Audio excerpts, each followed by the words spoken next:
13 ఏళ్ళ వయసు నుంచి మీరు పబ్లిక్ లైఫ్లోనే ఉన్నారు కదా. అవునమ్మా. ఎప్పుడైనా నాకు నా జీవితం కావాలి, నేను హాయిగా ఫ్రీగా ఉండే పరిస్థితులు కావాలి అని అనిపించిందా? నేనే కదా అప్పటికి ఎవరు నేను ఇలా ఉండాలి అని ఎవరు డిజైన్ చేసుకోరు. కరెక్ట్.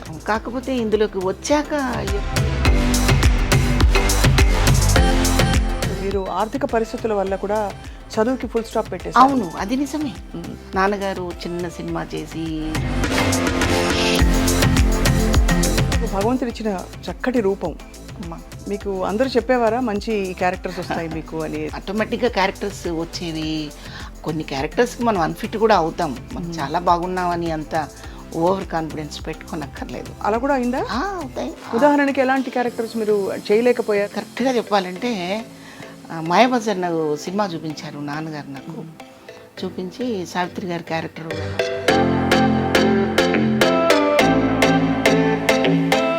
నేను చేయను. ముఖ్యంగా పౌరాణిక నాటకాలు వేయాలంటే ఒక విధమైన భాష మీద చాలా పట్టు ఉండాలి. నేను పౌరాణికం కాదమ్మా అసలు. మరి దుర్యోధనుడిగా మీ వేషం చూశాను నేను. మీకు ఎలా అనిపించింది శోభన్ బాబు గారి సినిమాలో మీరు? అబ్బో, అది చెప్పాలంటే అది ఒక అందమైన కథమ్మా. మానవుడు దానవుడు సినిమాకి ఒక 21 సార్లు వెళ్ళానమ్మా. కానీ అంత చక్కగా అంత అందంగా ఉండే శివపార్వతి గారు ఎక్కువ హీరోయిన్ పాత్రల నుంచి తొందరగా అమ్మ క్యారెక్టర్స్కి వెళ్ళిపోయారనే క్వశ్చన్ మిమ్మల్ని చాలా మంది అడుగుంటారు. మీరు అంత అందం అంటుంటే డౌట్ వస్తుందిరా నాకు. ఇప్పుడు మరి టీవీ సీరియల్స్ ప్రపంచం ఎలా ఉంది మీకు? ఇక్కడ రకరకాల ప్రదేశాల నుంచి ఆర్టిస్టులు వస్తున్నారమ్మా. మన తెలుగు వాళ్ళకి కొంచెం ప్రాధాన్యత తగ్గింది ఇండస్ట్రీలో అండ్ అలాగే సమాజంలో కూడా. అమ్మాయిలు నిలదొక్కుకోవడానికి ఇప్పుడు కొంచెం స్వాతంత్రం వస్తుంది. కానీ ఎక్కడ వస్తుంది అంటే ఎక్కడో ఒక 20 మందిలో ఇద్దరు వచ్చి గొంతెత్తి ప్రశ్నించగలుగుతున్నారు కానీ ప్రశ్న జవాబు దొరకట్లేదు. స్కూళ్ళల్లో జరిగేవి జరిగిపోతూ ఉన్నాయి. పసిపిల్లలని కూడా చూడకుండా దారుణాలు ఎన్ని జరిగిపోతున్నాయి.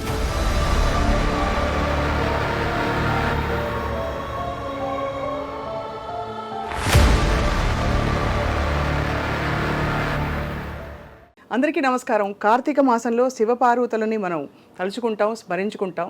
ఇవాళ అక్షరాల సాక్షాత్తు నటి శివపార్వతి గారిని కలవబోతున్నారు. అక్షరాల ఆవిడ చూస్తే అమ్మవారి అవతారంలాగా ఉంటారు. అందుకే ఇంటింట టీవీ సీరియల్స్ ద్వారా, అంతకుముందు వందల సినిమాల ద్వారా, అతి చిన్న వయసులో రంగస్థల అనుభవం ద్వారా ప్రేక్షకులందరికీ చాలా దగ్గరయ్యారు. వారి వ్యక్తిత్వం అంటే వారి హుందాతనం అంతా కూడా వారి పాత్రల్లో అలా కనిపిస్తూ ఉట్టిపడుతూ ఉంటుంది. నిజానికి నెగిటివ్ షేడ్స్ వేసినా, మంచి హీరోయిన్ పాత్రలు వేసినా కూడా శివపార్వతి గారిది చాలా విశిష్టమైన స్థానం అన్నది ఎవరూ కాదనలేని విషయం. వారితో మాట్లాడదాం, వారి జీవితంలోని కొన్ని మైలురాళ్ళని తెలుసుకునే ప్రయత్నం చేద్దాం. శివపార్వతి గారు నమస్కారం. నమస్తే అమ్మా. ఎలా ఉన్నారు? బాగున్నాను. కార్తీక సోమవారం శుభాకాంక్షలు ముందుగా. మీకు కూడా. Thank you. సో పండుగలు బాగా పొగిడారు. అయ్యో భలేవారు. లేదు, నిజం అది. అక్షరాల మీ గురించి ఎవరికి చెప్పినా కూడా ఎంత మంచి ఆర్టిస్ట్, ఎంత మంచి నటి అని మా అమ్మగారు కూడా అన్నారు. అంటే యద్భావం తద్భావతి, మీకు తెలుసు కదా. మనం ఏ ఉద్దేశంతో ఏదనుకుంటే అలాగే అనిపిస్తూ ఉంటుంది. అది 13 ఏళ్ళ వయసు నుంచి మీరు పబ్లిక్ లైఫ్లోనే ఉన్నారు కదా. అవునమ్మా. ఎప్పుడైనా నాకు నా జీవితం కావాలి అంటే నేను హాయిగా ఫ్రీగా ఉండే పరిస్థితులు కావాలి అని అనిపించిందా? అప్పటికి నేనేమి అనుకోలేదమ్మా. చిన్న వయసు కదా. అవును, నేనే కదా అప్పటికి ఎవరు నేను ఇలా ఉండాలి అని ఎవరు డిజైన్ చేసుకోరు. కరెక్ట్. తల్లిదండ్రుల మీద కుటుంబం మీద డిపెండ్ అయిపోయే ఏజ్ కదమ్మా అది. అంత ఇండివిజువాలిటీ ఉండదు. నేను అప్పుడు ఏమీ అనుకోలేదు. కాకపోతే ఇందులోకి వచ్చాక ఎప్పుడు ఇలా ఉన్నాను ఏంటి అనే పరిస్థితి మాత్రం ఎప్పుడు రాలేదు తల్లి. నేను హ్యాపీగానే ఉన్నాను. అవునా? ఎందుకంటే నాటకరంగం నుంచి వచ్చాను కనుక. అవును. ఆ వాతావరణం, అక్కడ చేసిన క్యారెక్టర్స్, టీమ్స్ ఎందుకోసం నాటకం వేస్తున్నారని తెలిసినప్పుడు నేను చాలా ఆనందపడ్డాను. కేవలం బతకడం కోసం కాదు తల్లి నాటకం. కానీ ఎక్కడో నేను విన్నాను మీరు ఆర్థిక పరిస్థితుల వల్ల కూడా చదువుకి ఫుల్ స్టాప్ పెట్టేశారు. అవును, అది నిజమే. నాన్నగారు చిన్న సినిమా చేసి దాంట్లో ఆయన చేతులు కాల్చుకొని అసలు సినిమా చేసే పరిస్థితి కాదు మాది. ఆయన ఉత్సాహం, ఆయనకున్న ఇంట్రెస్ట్ అలా దారితీసింది.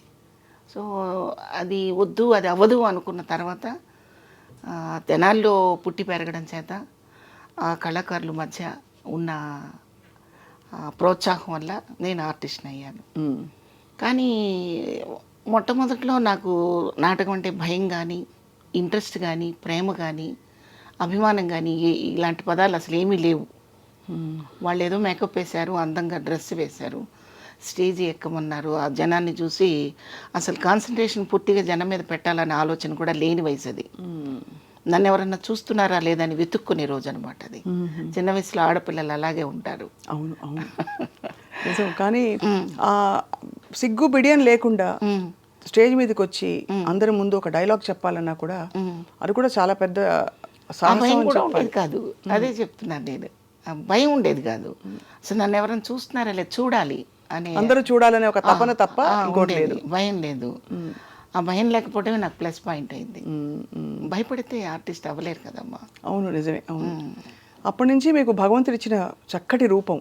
అమ్మా మీకు అందరూ చెప్పేవారా మంచి క్యారెక్టర్స్ వస్తాయి మీకు అని? అట్లా ఏమీ లేదు. ఆటోమేటిక్గా క్యారెక్టర్స్ వచ్చేవి. కొన్ని క్యారెక్టర్స్కి మనం అన్ఫిట్ కూడా అవుతాం. మనం చాలా బాగున్నామని అంత ఓవర్ కాన్ఫిడెన్స్ పెట్టుకోనక్కర్లేదు. అలా అలా కూడా అయిందా? అవుతాయి నాటకాలు. మనం చెడగొట్టిన పరిస్థితులు ఉంటాయి. కొన్ని క్యారెక్టర్స్ తెలియక, చేతకాక. ఉదాహరణకి ఎలాంటి క్యారెక్టర్స్ మీరు చేయలేకపోయారు, లేకపోతే చేతకాకో లేకపోతే ఇంకో కారణం వల్ల మీకు తప్పిపోయాయని చెప్పచ్చు? తప్పిపోవడం అంటే కరెక్ట్గా చెప్పాలంటే మాయాబజార్ నాకు సినిమా చూపించారు నాన్నగారు నాకు. చూపించి సావిత్రి గారి క్యారెక్టర్ ఎలా ఉందో, ఎలా చేశారు చూడు, అది నువ్వు నాటకంలో చెయ్యాలి అన్నారు. నేను చేయనన్నాను. నేనే చేయనన్నాను. కారణం ఏంటంటే ఆమెలాగా ఇంకొకరు చేయలేరు, ఆమెలాగా ఇంకొకరిని చూడలేరు. ఆ క్యారెక్టర్ అంతే అనమాట. 100కి 100% అనొచ్చో, 1000కి 1000% అనొచ్చో, ఏమనాలో నాకైతే తెలియదు. కానీ కొన్ని పాత్రలు వాళ్ళు చేశాక ఇంకొకళ్ళు చేయకూడదు. అవును. ఇమిటేషన్ చేసినా కూడా కరెక్ట్ కాదు, సాధ్యపడదు. అంటే అది రంగస్థలం మీద వేయించాలనా లేక నాటకం? అది అంటే బట్ అప్పుడు అభ్యంతరం ఎందుకు? అది సినిమా, ఇది రంగస్థలం కదా. అయినా కూడా చూసే ప్రేక్షకుడికి సావిత్రి గారు గుర్తొస్తారు. గుర్తొచ్చి మళ్ళీ ఆ కంపారిజన్ వస్తుంది. ఖచ్చితంగా కంపారిజన్ వస్తుంది. మీరు చూడండి, రామారావు గారు కృష్ణుడు వేశాక మనం ఎవరు ఎంతమంది వేసినా కూడా మనకి రామారావు గారే గుర్తుకొస్తారు. అవును కదమ్మా. అలా అన్నమాట. ఆ ఫ్లేవర్ పోగొట్టకుండా, అంటే మనం చేయడం వల్ల ఆ ఫ్లేవర్ పోతుందని కదా పాత్రకి. ఆ పాత్రకి ఆ ఫ్లేవర్ పోగొట్టకుండా ఉండాలంటే మన మనసుకి ఒక నిర్ధారణ ఉండాలి. అవును. మనం చేయగలమా లేదా, మనకు ఆ క్యాపబిలిటీ ఉందా లేదా అని చూసుకోగలగాలి. అది మీరు నాటకాలు వేయడానికి, ముఖ్యంగా పౌరాణిక నాటకాలు వేయాలంటే ఒక విధమైన భాష మీద చాలా పట్టు ఉండాలి. నేను పౌరాణికం కాదమ్మా, అసలు వేయలేదు. మరి దుర్యోధనుడిగా మీ వేషం చూశాను నేను. అదేంటంటే నాకు ఇష్టం. అంతేనా? అలా క్యారెక్టర్స్ డిఫరెంట్గా చేయాలని. అది కూడా ఈ మధ్య జీ తెలుగు వాళ్ళు నాకు సరదాగా అవకాశం ఇచ్చారు. చిత్రం పళ్ళారి విచిత్రం సాంగ్ చేశామన్నమాట. అందుకోసం ఆ దుర్యోధనుడిని గెటప్ వేసుకున్నాను.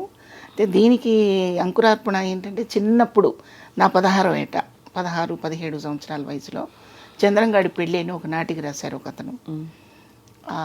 ఆ చంద్రం క్యారెక్టర్ నేను చేశానమాట. వాడు నూనూగు మీసాలతో ఉండి అమ్మాయిల్ని కవ్విస్తూ ఎవరైనా నేనంటే పడిపోవాల్సిందేరా అంటూ కుర్రాళ్ళందరూ కలిసి ఒక సందడి చేసే ఇన్సిడెంట్ నాటిక అనమాట.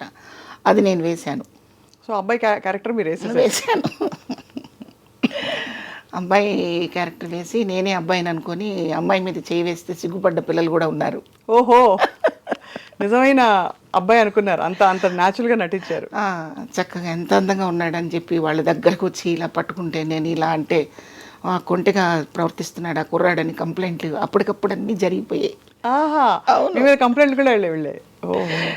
సో అదొక చిన్న సరదా అనమాట. ఆ సరదాతో అలా జరిగింది.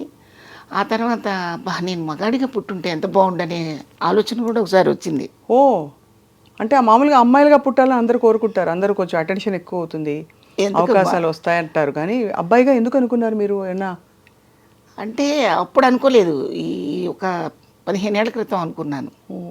అంటే సమాజంలో జరుగుతున్న విషయాలు కానివ్వండి, అయ్యో ఆడదాని పట్ల ఉన్న నిరాదరణ కానివ్వండి, ఎంత చదివినా ఎంత ఎదిగినా ఒదిగొదిగి ఉండే నైజం కానివ్వండి, ఇంకా వెనకబడే ఉన్నామా అన్న ఒక ఫీలింగ్ వచ్చినప్పుడు నేను ఎందుకు మగాడిని పుట్టుంటే బాగుండు కదా, నేను ఎందుకు పుట్టలేదనే ఫీలింగ్ అలా వచ్చేదనమాట. మీకు ఎప్పుడైనా వ్యక్తిగతంగా అయ్యాయండి అలాంటి సంఘటనలు? అంటే ఇలా ఇంత తీవ్రమైన భావన రావడానికి మిమ్మల్ని ఇబ్బంది పెట్టడం, అవి నిరాదరణ? న్యాచురల్గా ఉంటాయమ్మా. ముఖ్యంగా అసలు మగాళ్ళని అనడం కంటే ఆడదానికి ఆడదే శత్రువు అంటే కరెక్ట్గా ఉంటుందేమో.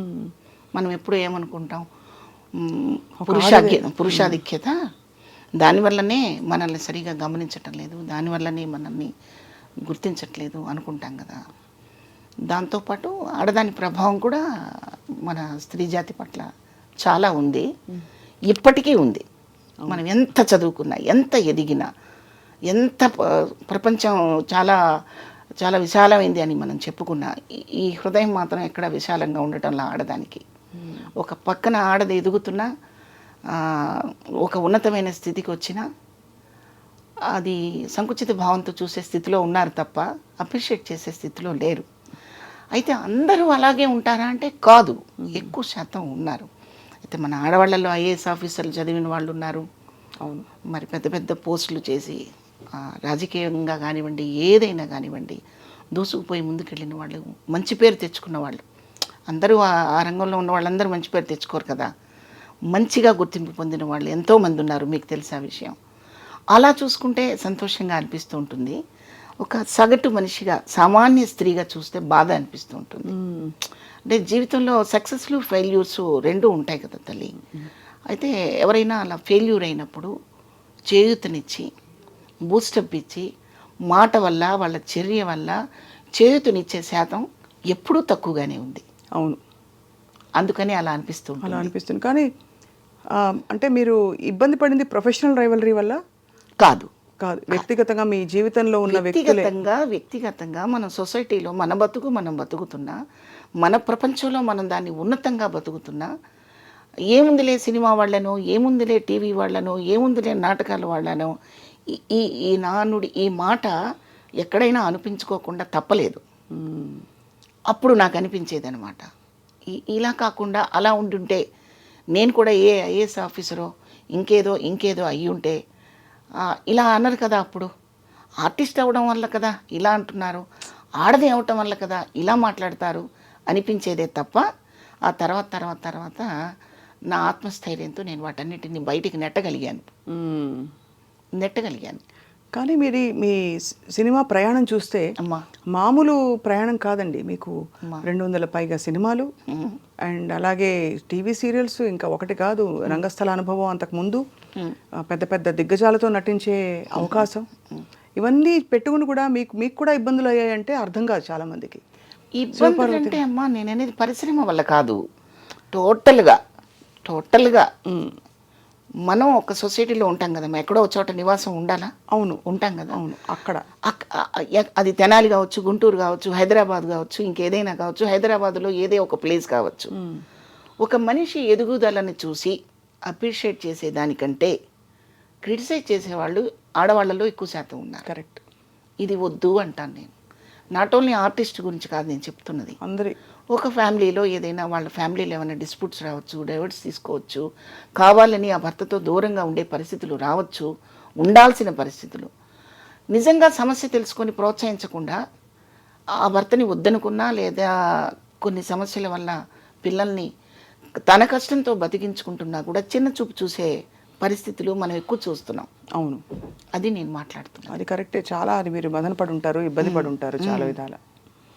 కానీ ఓవరాల్గా శివపార్వతి గారు, అమ్మా, మీ ప్రయాణం మీకు సంతృప్తినిచ్చిందా? సంతృప్తిగానే ఉందమ్మా, హ్యాపీగా ఉందా? ఎందుకంటే చిన్నప్పటి నుంచి నా మనస్తత్వం ఏంటంటే, మనం నడిచి వెళుతున్నప్పుడు రోడ్డంతా సాఫీగా ఎప్పుడూ ఉండదు. ఒక్కోసారి ఏవో తగులుతుంటాయి కాళ్ళకి, వాటిని నెట్టేసి వెళ్ళిపోవాలి. కానీ దాని గురించి పెద్ద భూతద్దంలో చూపించి అలవాటు లేదు నాకు. ఎవరు మీకు అండాదండ? అంటే మీరు సినిమా పరిశ్రమలోకి వచ్చాక, ఇది కొత్త పరిశ్రమ, ఇక్కడ ఎంత నాన్నగారికి ఒక సినిమా తీసిన అనుభవం ఉన్నా కూడా మీకు ఎవరు వెన్నంటే ఎవరు ఉండేవారు? మీతో కూడా ఎవరు ఉండేవారు? నాతో కూడా ఉన్నది మా అమ్మ, మా నాన్నగారే. బట్ సినిమా ఇండస్ట్రీకి వచ్చాక సంపూర్ణంగా పరుచూరి బ్రదర్స్. అవును, అది వాళ్ళు మిమ్మల్ని చూసి గుర్తించారు. మీ సంపూర్ణంగా పరుచూరి బ్రదర్స్ వాళ్ళు నాకు తండ్రి అనుకుంటే తండ్రి, అన్న అనుకుంటే అన్న, గురువు అనుకుంటే గురువు. సంపూర్ణంగా వాళ్ళ అండదండలు, వాళ్ళ ప్రోత్సాహం అన్నీ ఉన్నాయి నాకు. ఎంటైర్ ఫ్యామిలీ వాళ్ళిద్దరు ఒకటే అని కూడా నేను చెప్పలేను. బుజ్జమ్మ గారు కానివ్వండి, పరచూరు గోపాలకృష్ణ గారి మిస్సెస్ బుజ్జమ్మ గారు కానివ్వండి, వెంకటేశ్వరరావు గారి ఫ్యామిలీ కానివ్వండి, వాళ్ళ పిల్లలు అందరూ కూడా ఆర్టిస్టుతో పాటు నా వ్యక్తిత్వాన్ని కూడా గౌరవించగలిగిన పరిస్థితి నేను ఏర్పరచుకున్నాను. సో వాళ్ళ ప్రోత్సాహం ఎప్పుడూ ఉంది. ఇక ఇండస్ట్రీకి వచ్చాక నాకు వేషం ఇచ్చిన ప్రతి డైరెక్టరు, ప్రొడ్యూసరు కూడా నన్ను ప్రోత్సహించారనే చెప్పాలి కదమ్మా. అవును, నిజమే కదా. ఎందుకంటే నేను ఫస్ట్ టైం యాక్ట్ చేస్తున్నప్పుడు వాళ్ళ దగ్గర నా వైఖరి తెలియదు, నేను ఎంత బాగా చేస్తానో ఎంత బాగా చెడగొడతానో రెండూ తెలియదు. ఒక కాన్ఫిడెన్స్తో క్యారెక్టర్ ఇచ్చినప్పుడు అది ఎంకరేజ్ చేసినట్టే కదా. అది ఎర్రమల్లెలే ఫస్ట్ కదా మ్యామ్ మీది? ఎర్రమల్లెలు ఎర్రమల్లెలే ఎర్రమల్లెలే ఫస్ట్ అవుతుంది. దాని తర్వాత సప్తపరి సప్తపరి చేశారు. అది చిన్న వేషాలు అందులో, అంటే 2 సీన్లు 3 సీన్లు ఉండే వేషాలు. కానీ మీకు మంచి గుర్తింపు వచ్చింది మాత్రం శోభన్ బాబు గారితో కలిసి సర్పయాగం సినిమా. అప్పటికి పరచూరు బ్రదర్స్ వాళ్ళు పరిచయం చేయబట్టే కదా మీరు అసలు వాళ్ళు పరిచయం చేయకపోతే నేను లేనమ్మా. అసలు నేను లేను, నేను ఎవరో తెలీదు. ఇప్పుడు మీరు చెప్పే ఎర్రమల్లెలు సప్తపది కూడా నేను తెనాల్లో ఉండి నా నాటకాలు నేను వేసుకుంటూ నా బిజీలో నేను ఉండి మధ్యలో ఎప్పుడో ఒక 6 నెలలకు, ఒక సంవత్సరానికో వాళ్ళు పిలిస్తే ఒక వేషం వేసి రావడమే తప్ప ఫుల్ కాన్సన్ట్రేషన్ దీని మీద పెట్టింది లేదు. నేనంటూ హైదరాబాదు వచ్చి ఇక్కడే నివాసం ఉండి ఇక్కడ క్యారెక్టర్స్ చేస్తూ ఉండటం కోసం వచ్చిన అవకాశం ఇచ్చింది మాత్రం పరచూరు బ్రదర్స్. అప్పట్లో మీకు ఇంట్లో కానీ ఎక్స్టెండెడ్ పెద్ద కుటుంబాలు ఉన్నప్పుడు పెద్దలు చాలామంది ఉంటారు, పిన్నులు, అత్తలు, వాళ్ళందరూ ఎప్పుడు ఆపలేదా మిమ్మల్ని సినిమా ఇండస్ట్రీకి ఎందుకు మనకి అవసరం లేదు? ఆపకపోవడం కాదు, అసలు వాళ్ళకు చిన్న చూపు. ఓహో, నాటకాలు అంటే చిన్న చూపు, సినిమా అంటే ఏదో సినిమాల్లోకి వెళ్ళిపోతున్నారు, అక్కడ ఏదో జరిగిపోతుంది అనే ఒక అవును ఆ రోజుల్లో ఉండేది కూడా. ఇది 70-80 దశకాల్లో ఇంకా ఎక్కువ ఉండేదని అంటుంటారు. కాబట్టి మీ కుటుంబం ఎలాంటి కుటుంబం శివపార్వతి గారు? బాగా ట్రెడిషనల్గా ఉండేవారా, లేక కొంచెం అభ్యుదయ భావజాలం ఉండేవాళ్ళ? అలా ఏం కాదు. అమ్మ అన్ఎడ్యుకేటెడ్, అమ్మకు అసలు ఏమీ తెలియదు. నాన్న చదువుకున్నారు, నాన్న ఆర్టిస్టు, బాగా పాడతారు, బాగా పాడేవారు. ఆయనకి నాటకాలంటే ఇంట్రెస్ట్. అది పూర్తి ట్రెడిషన్, అంత పకడ్బందీగా అలాగా ఏమీ లేదు. ఆమెకు అసలు ప్రపంచమే తెలియదు ఆమెకి. మేము 7 పిల్లలను పుట్టామనేది ఆశ్చర్యంగా అనిపిస్తుంటుంది నాకు ఒక్కొక్కసారి అమ్మ గురించి గుర్తు చేసుకుంటే. చాలా చిన్న ఫ్యామిలీ, ఫైనాన్షియల్గా కూడా మేమేదో పెద్ద ఎదిగి అంత స్థిరంగా ఉన్న వ్యక్తులమేం కాదు. ఓ చిన్న, అంటే ఉండడానికి ఇల్లు, బతకడానికి చిన్న వనరులు ఉన్న ఫ్యామిలీయే తప్ప వెల్ సెటిల్డ్ అని చెప్పే అంత ఏం కాదు. అలా అనమాట. ఎంతమంది అక్క చెల్లెళ్ళు మీరు? ఇద్దరు. అండ్ ముగ్గురు బ్రదర్స్. సో అయితే మీరు మొత్తం 5గురికి మీరు అంటే దాదాపు 7 అని చెప్పారు. 7గురిలో 2 వెళ్ళిపోయారు. ఎప్పుడు? చిన్నప్పుడే? చిన్నప్పుడు. మేము 5 ముగ్గురు బ్రదర్స్ ఉన్నారు. అసలు పెద్ద పెద్ద కుటుంబాల్లో ఎన్ని జరిగిపోతూ ఉంటాయండి కళ్ళ ముందు, అర్థం కాదు కదా. అవి మొత్తం అంటే దాన్ని జీర్ణించుకునే లోపు ఇంకోటి ఏదో కొత్త సమస్య, సవాలు, పని, ఒత్తిడి, ఇవన్నీ ఎలా జీవితం, మీ బాల్యం, మీ యవ్వనం అంతా అందులోనే కొనసాగిపోయింది. పెద్ద కుటుంబాల్లో ఏం ఉందిలేమ్మా, మాలాంటి చిన్న కుటుంబాల్లో కూడా ఎన్నో జరుగుతూ ఉంటాయి. అవి ఆపలేము. అంటే అది బుద్ధిని బట్టి, సంస్కారాన్ని బట్టి ఉంటుంది. ఉదాహరణకి మా మదరు చనిపోయి రేపు వచ్చే ఫిబ్రవరికి 2 years అవుతుంది. 2 years. అయితే సమాజం ఎలా ఉంది అంటే, డబ్బు వల్ల మనసు ఎదగదు, డబ్బుతో సంబంధమే లేదు. మనిషి ఎదగాలి, మనసు ఎదగాలి. దానికి ఏమి పెద్ద పెద్ద ఎక్విప్మెంట్స్, కోట్లు, డబ్బులు, ఎకరాలు, పొలాలు అక్కర్లేదు. మనసుకు పదును పెడితే చాలు. అయితే ఆ మనసుకు పదును పెట్టడం చాలామంది మర్చిపోయారు. అమ్మకి 3 కొడుకులు ఉండి కూడా ఆమె దాన్ని ఏమంటారు, అంతిమయాత్రలో ఆమెకి సంబంధించిన సంస్కారాలు చేయటానికి 2 కొడుకులు రాలేదమ్మా. అలా ఎలా జరిగింది అసలు? రాలేదు. అంటే పెళ్ళిళ్ళు అయిన తర్వాత వాళ్ళ వరలోకి ఇరుక్కుపోతారు కొంతమంది మగవాళ్ళు. ఆవిడ పర్మిషన్ ఇవ్వలేదని మా మదర్కి ఆ కార్యక్రమాలు చేయలేదు. నా లాస్ట్ దూరంగా ఉంటారా వాళ్ళు బాగా? అంటే అమ్మ బుచ్చిరెడ్డిపాలెంలో ఉంటారు, మా సిస్టర్ అక్కడ ఉంది, అక్కడ నా దగ్గర ఉండేవారు. అమ్మ బ్రదర్స్ రాని బ్రదర్స్ ఎక్కడ ఉంటారు? ఇక్కడ హైదరాబాద్లో ఉంటాడు ఒక బ్రదర్. ఇక్కడి నుంచి రావడానికి కూడా ఇబ్బందా? ఇబ్బంది. వాళ్ళు ఏదో ఇతర దేశాల్లో ఉన్నట్టు ఇతర దేశాల్లో ఉన్న ఈ మధ్య వస్తున్నారు అందరూ, కానీ ఇక్కడే ఉండి రాకపోవడం అనేది చాలా ఆశ్చర్యం. వచ్చారు, కార్యక్రమాలు చేయడానికి వాళ్ళకి సమయం సరిపోదు. అంటే ఇప్పుడు 9 రోజులు కార్యక్రమం చేయాలి కదమ్మా, 13 రోజులు. మనిషి చనిపోయిన దగ్గర నుంచి 13 రోజులు ఆ కార్యక్రమం కొడుకులు చేయాలి కదా. ఆ కార్యక్రమం చేయడానికి ఇన్ని రోజులు ఇక్కడ ఉండకూడదు, ఉండలేము అని చెప్పి ఆగిపోయాడు ఒకడు, మా లాస్ట్ బ్రదరు. అమ్మకి వాడంటేనే ప్రాణం, అయ్యో వాడంటే పంచప్రాణాలు, అలా కొట్టుకులాడుతుండేది. అయితే నేను ఈ విషయం నేను ఎందుకు చెప్తున్నానంటే నా మీద సింపతి చూపించుకోవడానికి, లేకపోతే నా ఫ్యామిలీలో ఇంత జరిగిందని చెప్పడానికి కాదమ్మా. ఇవాళ సమాజంలో 90% అలాగే ఉన్నారు. 90% తల్లిదండ్రుల పట్ల అలాగే ఉన్నారు. అలా ఉండకూడదు, అది తప్పు, అది ద్రోహం. బయటకు వచ్చినప్పుడు మనం చక్కగా నీట్గా అలంకరించుకొని చాలా ఖరీదైన మనుషుల్లా తిరిగినంత మాత్రాన ఖరీదు అవరు. ఖరీదైన పనులు చేయాలి, విలువిచ్చే పనులు చేయాలి, మన విలువను పోగొట్టుకోకూడని పనులు చేయాలి. మన మోరల్స్, మన కుటుంబ సంబంధాలు, బంధాలు, అనుబంధాలు ఇవన్నీ ఎప్పుడు పదిలంగా కాపాడుకోవాలి. ఒకరి కోసం కాదు, మన కోసం కదా అమ్మా. అందుకు నేను ఈ విషయాన్ని మీకు రివీల్ చేశాను. లేదు, చాలా బాధాకరమైన విషయమే. ఒక సోదరిగా మీరు, అమ్మకి కూతురుగా, అలాగే ఈ అన్నలే కదా మీకు ఇద్దరికి తమ్ముళ్ళకి అక్కగా మీరు చాలా బాధపడి ఉంటారు. మరి దెబ్బలాడారా వాళ్ళతో? ఎందుకు రాలేదని? ఎందుకు చేయలేదు? అందరూ వచ్చారు. అదే ఎందుకు రాలేదంటే ఆ కార్యక్రమాలకి ఎందుకు ఉండలేకపోయారు? వాళ్ళకి టైం లేదు. ఇప్పుడైతే గబగబా చేసేసి వెళ్ళిపోతాం, కానీ ఓ 13 రోజులు ఇక్కడే కూర్చోవాలంటే కుదరదు. వాళ్ళ ఆవిడ పర్మిషన్ ఇవ్వాలి, వాడి మనసుకు ఒప్పుకోవాలి, వాడికి టైం కుదరాలి, అలా అన్నమాట. పాపం లాస్ట్ మినిట్ వరకు అమ్మ వాడి కోసం అలమటించింది, అది నాకు తెలుసు. ఇంకా నేనైతే ఇంకొక 5 నిమిషాల్లో మరి ఇది ఎవరితో చేయించాలి? పెద్ద కొడుకు చేయటం లేదు, చిన్న కొడుకు చేయట్లేదు, మధ్యలో ఇంకో తమ్ముడు ఉన్నాడు, రెండో తమ్ముడు, మా తమ్ముడు. వాడు కూడా కాదు అంటే వాడు ఒంగోలులో ఉంటాడు. మా బంధువులందరూ 200 మంది ఫ్యామిలీస్ ఒంగోలులో ఉన్నారు. ఒకవేళ వాడు కూడా కొంచెం కొద్దిగా అడుగు వెనక్కి వేస్తే హైదరాబాద్ తెచ్చుకొని జమున గారి కూతురులాగా నేను కూడా మా అమ్మకి అలా చేద్దాం అనుకున్నాను. అయితే అవకాశం నాకు ఇవ్వకుండా వాడు చేసేసుకున్నాడు, అదొకటి సంతోషం. అలా అనమాట. చాలా భారాన్ని మీరు చిన్నప్పటి నుంచి ఇలా చాలా విషయాలు మింగేసి ఉంటారు ఎక్కడికక్కడ. మీరు తప్పదమ్మా, జీవితంలో ఎప్పుడు వడ్డించిన విస్తరి కాదు జీవితం. విస్తరి సరిగా వేసుకోవాలి, దాంట్లో వడ్డించుకోవాల్సిన వస్తువులు కూడా జాగ్రత్తగా వడ్డించుకోవాలి. అన్నీ కలిపి కొప్పేసాం అనుకోండి, మనకు ఆకలి వేయదు. జీవితం కూడా అంతే కదా తల్లి. అవును. అట్లాగే నేను చెప్పేది నా కష్టం గురించి నేను చెప్పట్లేదు సుమా. జనం బయట అంతా ఎలా ఉన్నారంటే 90% ఇదే పరిస్థితుల్లో ఇదే పంధాలో నడుస్తున్నారు. తల్లిదండ్రులు చనిపోయే పరిస్థితి తీసుకొచ్చేది వాళ్ళే, చనిపోయిన తర్వాత దుర్మార్గంగా చూసేది కూడా వాళ్ళే. అవును. అలా చేయొద్దని 2 చేతులెత్తి దండం పెట్టి మరీ చెప్తున్నాను. మనిషి జన్మకి సార్థకత మన ధర్మాలు మనం పాటించినప్పుడే. అవును. అవి పాటించకపోతే మనిషి అని చెప్పడానికి అర్హత ఎవరికీ ఉండదు. అందుకు నేను చెప్తున్నాను. ఎందుకంటే నేను కూడా ఒక అమ్మని, నానమ్మని. వేషాలు కూడా అన్నీ అమ్మ వేషాలు, నానమ్మ వేషాలు.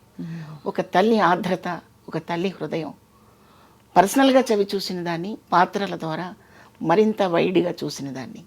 అందుకని చెప్తున్నాను, ఎవరైనా నా మాట, ఎవరైనా ఒక్క మాటైనా అలా మనసుకు తాకితే నేను చాలా సంతోషపడతాను. చాలా గొప్ప మాట, అవసరమైన మాట చెప్పారు. అవునమ్మా. శివపార్వతి గారు, అయితే మీరు ఇండస్ట్రీకి వచ్చిన కొత్తల్లో ఇంకా వరుసగా మీకు వర్క్ ఉండేదా? ఆ టైంలో షూటింగ్లకి మీ వెంట ఎవరు ఉండేవారని? అంటే అమ్మ కానీ నాన్నగారు కానీ వచ్చే పరిస్థితుల్లో ఉన్నారా? నేను ఇండస్ట్రీకి వచ్చేప్పటికే నాన్నగారు లేరు. నాన్నగారు వెళ్ళిపోయారు. అసలు నేను సినిమా ఆర్టిస్ట్ అయ్యాక నాన్న చూసుకోలేదు. మీరే అయితే మొత్తం ఆల్మోస్ట్ కొడుకుగా, కూతురుగా, పెద్ద కొడుకు మీరే ఇంటికి అలా జరిపించారు మొత్తం. అప్పుడు భయం వేసేది కాదు శివపార్వతి గారు మీకు? భయం వేసేది కాదు. ఎందుకంటే ఇది ఒక పురుషాధిక్య సమాజం, ప్రపంచం, సినిమా ఇండస్ట్రీలో మరింతగా. అండ్ ఆడపిల్లలకి అందులో మీలాగా చాలా అందంగా, రూపవతి నువ్వేదో ప్రేమతో అన్నిసార్లు లేదు, అంటున్నావు. ఇప్పటికే లక్షణంగా కళకళలాడుతున్నారు మీరు నానమ్మ అయ్యాక. అప్పుడు ఇంకా ఎంత బాగుండేవారో మీ సినిమా చూస్తే అఫ్కోర్స్ అర్థం అవుతుంది. కానీ అప్పుడు అప్పుడప్పుడే లోకంలోకి అడుగు పెడుతున్న శివపార్వతి గారికి ఎలా ఉండేది? అమ్మో వీళ్ళతో ఎక్కువ మాట్లాడితే ఏమనుకుంటారా, అసలు లేకపోతే ఎక్కువ వీళ్ళు ఏమన్నా మాట్లాడేదాన్ని కాదు. ఎందుకు వీళ్ళు ఎందుకు ఇలా ఎక్కువ నాకేసి చూస్తున్నారు, భయాలు ఉంటాయి కదా. డెఫినెట్గా ఉంటాయమ్మా, తప్పకుండా ఉంటాయి. బట్ ఆ భయాలు నన్ను ఎప్పుడు భయపెట్టలేదు. నా భయమే అది. అవతల వాళ్ళని చూసి భయపడటం అనేది నా వంతు, కానీ వాళ్ళెవరూ నన్ను భయపట్టలేదు.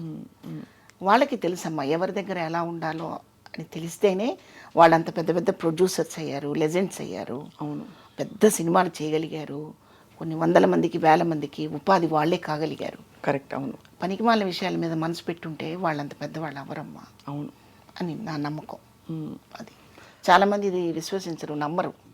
నా నోటితో నేను చెప్పే మాటని ఆవిడ అలాగే చెప్తుంది, ఇక్కడ ఏం ప్రాబ్లం లేదని అదే ఉట్టి మాటలు అనుకుంటారు. కాదమ్మా, నిజమైన మాటలు. నేను అవకాశం ఇస్తే మీరు వేరే టాపిక్ మాట్లాడతారు కదా అమ్మా. అంటే మీరంటే మీరు కాదు, ఎవరైనా ఎదుట ఉన్న వ్యక్తి అవకాశం మనం ఇచ్చినప్పుడు వేరే టాపిక్ మాట్లాడతారు. అవకాశం నేను ఇవ్వనంతకాలం మాట్లాడరనేది నా ఉద్దేశం, మీరు అర్థం చేసుకోండి. అర్థమైంది. అంటే మీరు జరిగిన విషయాలు, మనం వినే విషయాలు కూడా అవతల వాళ్ళు అవకాశం ఇవ్వబట్టే చాలా విషయాలు జరుగుతాయి అంటున్నారు, అంతే కదా. ఆ అవకాశం వాళ్ళు మంచి వాళ్ళు చెడ్డవాళ్ళు కాదని నేను అంటలా. అది కాదు, సమాజంలో ప్రతి మనిషిలో మంచి చెడు రెండూ ఉంటాయి. అవును. ఇప్పుడు ఒక పర్స్ పడిపోయింది అనుకోండి రోడ్డు మీద, ఫస్ట్ మనం పర్స్ తీస్తాం. అవును, అందులో వాల్యుబుల్స్ చాలా ఉంటాయి, ఏటీఎం కార్డులు, డబ్బులు అన్నీ ఉంటాయి. సంస్కారవంతుడు ఏం చేస్తాడు, వీడి నెంబర్ ఏమన్నా ఉందా అని చూసి, బాబు ఈ పర్స్ పోయింది బాబు, ఈ నెంబర్ ఈ పర్స్ మీదే అని చెప్తాడు. కాకపోతే వేరే మనిషి అనుకోండి, ఆ నెంబర్ మాత్రం తీసి తొంగలో తొక్కేసి మిగతావన్నీ తీసి జేబులు వేసుకుంటాడు. ఇప్పుడు తప్పెవరిదంటారు అమ్ముడు? అంతే కదా, చెప్పండి. అంత బలమైందే అవకాశం కూడా. ఇప్పుడు కాకపోతే 10 అవకాశాలు రావచ్చు, 9 పోయి 1 రావచ్చు, పోతాయి. అలా మనం వేరే తోవలోకి వెళ్ళకపోతే అన్ని అవకాశాలు వస్తాయా అంటే రాకపోవచ్చు. ఓర్పు ఉండాలి మనకి, ఓర్పు ఉండాలి. బహుశా మీరు అన్నట్టు అదే, మన మీద మనకు నమ్మకం ఉండాలి. ఎందుకంటే మీరు సప్తపది, ఎర్రమల్లెలు అవన్నీ పాత్రలు వేశాక కూడా మీరు అన్ని 200 సినిమాల ప్రయాణం మీరు కొనసాగింది. అంటే ఖచ్చితంగా మీ మీద మీ రంగస్థల అనుభవంతో పాటు మీకుండే ఆత్మస్థైర్యం కూడా చాలా కలిసి వచ్చింది కదా. అందులో పరుచూరి బ్రదర్స్ మీకు చాలా సపోర్ట్ చేసేవారు. అంటే వాళ్ళు డైరెక్ట్గా సినిమాలో పాత్రలు ఆఫర్ చేశారా మీకు? ఎలాగా? సప్తపది సర్పయాగం అప్పుడు ఆయనే డైరెక్టర్ గారమ్మా, గోపాలకృష్ణ గారి డైరెక్షన్. దానికి రామానాయుడు గారు, సురేష్ ప్రొడక్షన్స్. కొంచెం నాయుడు గారే భయపడ్డారు, కొత్త వాళ్ళు గోపాలకృష్ణ గారు ఏం చేస్తారంటే, లేదండి మనం అవకాశం ఇస్తేనే కదా వాళ్ళు పాత వాళ్ళు అవుతారు అని చెప్పి ఒప్పించి అవకాశం ఇచ్చింది మాత్రం పరుచూరి బ్రదర్స్ ఇద్దరు కూడా. సో నాయుడు గారు కూడా ఒక సీన్ చేశాక, ఒకరోజు షూటింగ్ జరిగాక ఆయన ఉండి, నువ్వు చక్కగా రోజు ఇలా చక్కగా రెడీ అవ్వాలి, హెయిర్ డిస్టర్బ్ అవుతుందా, మేకప్ డిస్టర్బ్ అవుతుందా అన్నీ చూసుకోవాలి, కాన్సన్ట్రేషన్ అంతా క్యారెక్టర్ మీద పెట్టు నువ్వు అని చెప్తుండేవారు ఆయన. ఎటువంటి సినిమాలు చేసిన ప్రొడ్యూసర్ అమ్మా ఆయన. మరి మాలాంటి వాళ్ళకి ఎందుకు చెప్పాలి అసలు? బెదిరించవచ్చు కదా, అది నేను అన్నది ఇందాక. మాకు భయం ఉండొచ్చు కానీ అవతల వాళ్ళు మనం భయపెట్టలేదు అంటే దాని అర్థం అదే. రామానాయుడు గారు ఏంటి ఇలాంటి వాళ్ళని పట్టుకొచ్చారని ఒక మాట అంటే ఫేడ్ అవుట్ అయిపోతాం, ఎప్పుడూ అనలేదు. శోభన్ బాబు గారు ఆయన అప్పటికే చాలా చాలా గొప్ప అందగాడని ప్రపంచవ్యాప్తంగా అందరూ, తెలుగు వారందరికీ అభిమాన నటుడు. మీకు ఎలా అనిపించింది శోభన్ బాబు గారి సినిమాలో? అబ్బో, అది చెప్పాలంటే అది ఒక అందమైన కథమ్మా. నేను వచ్చినప్పుడు మానవుడు దానవుడు సినిమాని స్కూల్ ఎగ్గొట్టేసి, అంటే నేను చదివిందే 7th అనుకోండి, అది కూడా ఆరాకొరగా వెళ్ళేదాన్ని స్కూల్కి. 2 దెబ్బలు తిని, తిట్లు తిని వెళ్ళేదాన్ని, అక్కడ తిట్లు తిని బయటకు వచ్చేదాన్ని. ఆ పరిస్థితిలో మానవుడు దానవుడు సినిమాకి ఒక 21 సార్లు వెళ్ళానమ్మా. 21 times. ఎందుకు అంటే ఇది నిజంగా కొంచెం ఎగ్జాగరేషన్ అనుకుంటారు మీరు. అణువు అణువున వెలసిన దేవా అనే ఒక సాంగ్ మీకు గుర్తుంది కదమ్మా, ఆ సాంగ్ అంటే నాకు పిచ్చమ్మా. సో అణువు అణువున పాట మీకు ఫేవరెట్ పాట? నాకు చాలా ఇష్టమయ్యేది. అప్పుడు నాకు ఎంతమ్మా చిన్న వయసు, నాకు 7th అంటే 11 ఏళ్ళేమో అంతే. నాకు చాలా ఇష్టం అయ్యేది అది. ఇప్పట్లాగా యూట్యూబ్లు మళ్ళీ పెట్టుకొని వినడానికి అవకాశం లేదు కదా, అందుకని ఆ పాట వినటం కోసం అన్నిసార్లు వెళ్ళాను నేను. ఇంకా తర్వాత శోభన్ బాబు గారిని ఒకసారి ఎప్పుడైనా చూడటం అవుతుందా లేదా అని నాటకాల్లోకి వచ్చాక నాటకాలు వేస్తున్నప్పుడు అనిపించింది ఒకసారి, ఎలా మనకెలా కుదురుతుంది శోభన్ బాబు గారిని చూడటం, అవన్నీ పిచ్చి కళలు, అట్లాంటి కళలు కనకూడదు అని తిడుతుండేవారు నా ఫ్రెండ్స్. కానీ ఆ శోభన్ బాబు గారితో నేను యాక్ట్ చేస్తున్నానని అనిపించినప్పుడు ఇది కళ నిజమా అనుకుని నన్ను నేను ఇలా తట్టుకున్న రోజు ఉంది. బా నిజంగా అమ్మ, మీరు చెప్పండి అది ఎంత థ్రిల్లింగ్గా ఉంటుంది. అమ్మో, అసలు వినడానికే అసలు ఒకలాగా ఒక డ్రీమ్లా ఉంది కదా, fairy tale. Yes yes. Ticket మా అమ్మ ఇచ్చిన డబ్బులు టికెట్ సరిపోక 75 పైసలమ్మ అప్పుడు టికెట్. 75, ఒక్కోసారి 5 అన్నా తగ్గేది, 10 రూపాయలు 10 పైసలన్నా తగ్గేది. వాడికి ఏవో కబుర్లు చెప్పి రోజు వస్తున్నాను కదా రేపు ఇస్తాను 10 రూపాయలు 10 పైసలు అని చెప్పి టికెట్ తీసుకుంటే వాడు జాలిగా చూసి టికెట్ చేతిలో పెట్టేవాడు. రాను వాడు టికెట్ లేకుండా పంపించే స్థితికి వచ్చాడు. మీ అభిమానం తట్టుకోలేక టికెట్ లేకుండా ఏంటి పిచ్చి అని అలా అసలు పోను వెళ్ళి కూర్చోని పంపించేవాడు. ఆ చేతిలో 4 వేరుశెనక్కాయలు నువ్వుండ్లో పెట్టుకొని అది చూస్తూ, ఆ సాంగ్ వచ్చేటప్పుడు మాత్రం ఈ లంగాకి ఈ తడంతా తుడిచేసుకొని అక్కడ జరుగుతుంటే ఇలా కళ్ళొత్తుకొని ఏడ్చేదాన్ని. ఆ ఫీల్ ఏంటో తెలిసేది కాదు. అలాంటి నేను శోభన్ బాబు గారిని ఇలా ఇంత డిస్టెన్స్లో చూసినప్పుడు, ఆయనతో పాటు నేను యాక్ట్ చేస్తున్నప్పుడు ఎలా ఉంటుందమ్మా చెప్పండి. థ్రిల్లింగ్ అలా అన్నమాట. సో ఫస్ట్ డైలాగ్ ఏంటి మీరు శోభన్ బాబు గారితో? ఫస్ట్ డైలాగు ఇక్కడ ఈ చెస్ట్ హాస్పిటల్ ఉంది కదమ్మా ఈఎస్ఐ దగ్గర, ఆ హాస్పిటల్లో ఆ షార్ట్ పెట్టడం కూడా నా టైంకి అది బ్యాడ్ అనుకోవాలో గుడ్ అనుకోవాలో నాకు తెలియదు. చక్కగా ఇలా కెమెరా స్టాండ్ చేసి పెట్టి చెప్పిన కాదు, ఈ ఒక స్టేర్ కేసు నుంచి ఎక్కి ఆ స్టేర్ కేసు నుంచి దిగి ఆయన్ని ట్రేస్ చేసి పట్టుకొని నా బిడ్డని మీరు ఎలాగైనా బతికించాలి డాక్టర్ గారు, ఎన్ని కోట్లైనా పర్వాలేదని చెప్పి మీ కాళ్ళు పట్టుకుంటానని పరిగెడుతూ చెప్పే డైలాగ్ అది.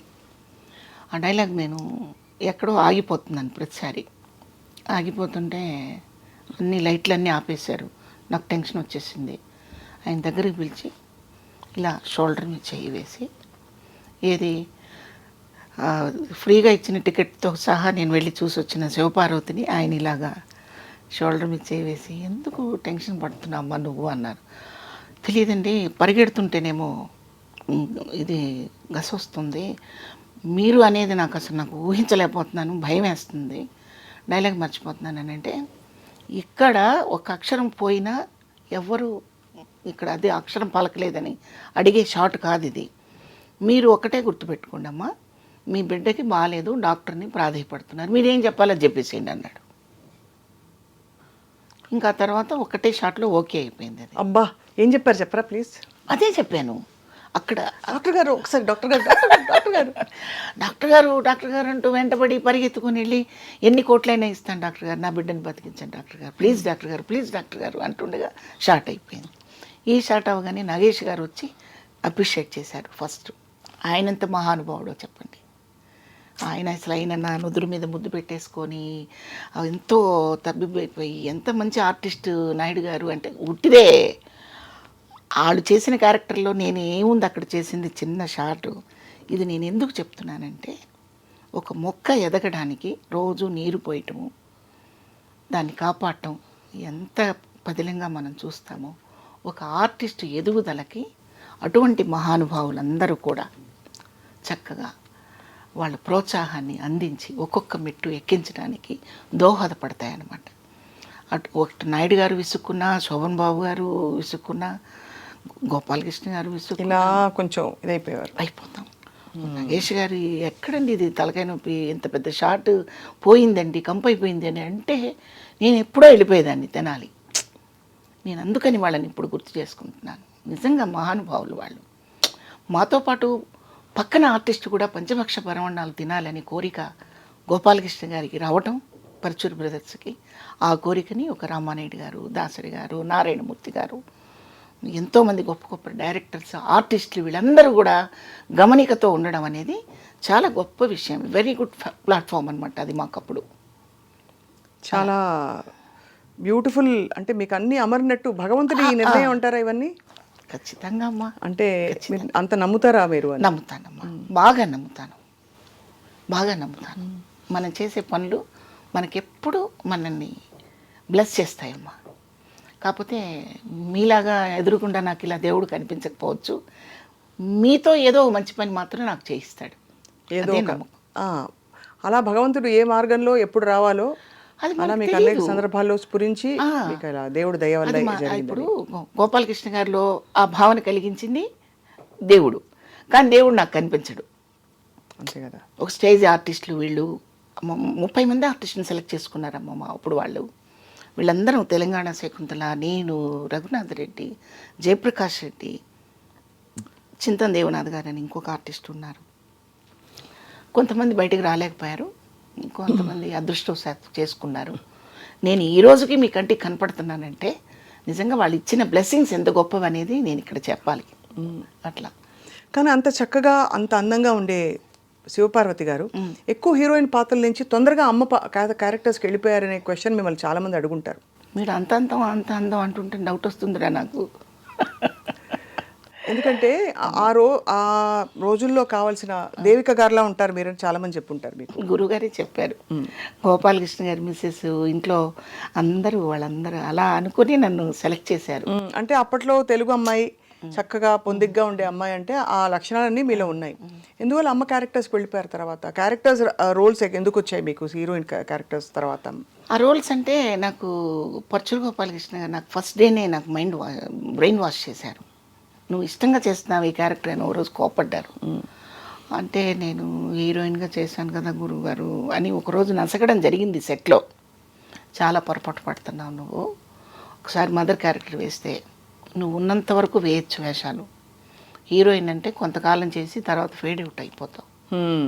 ఆ తర్వాత రీఎంట్రీలు గోళ గందరగోళం ఉంటాయి.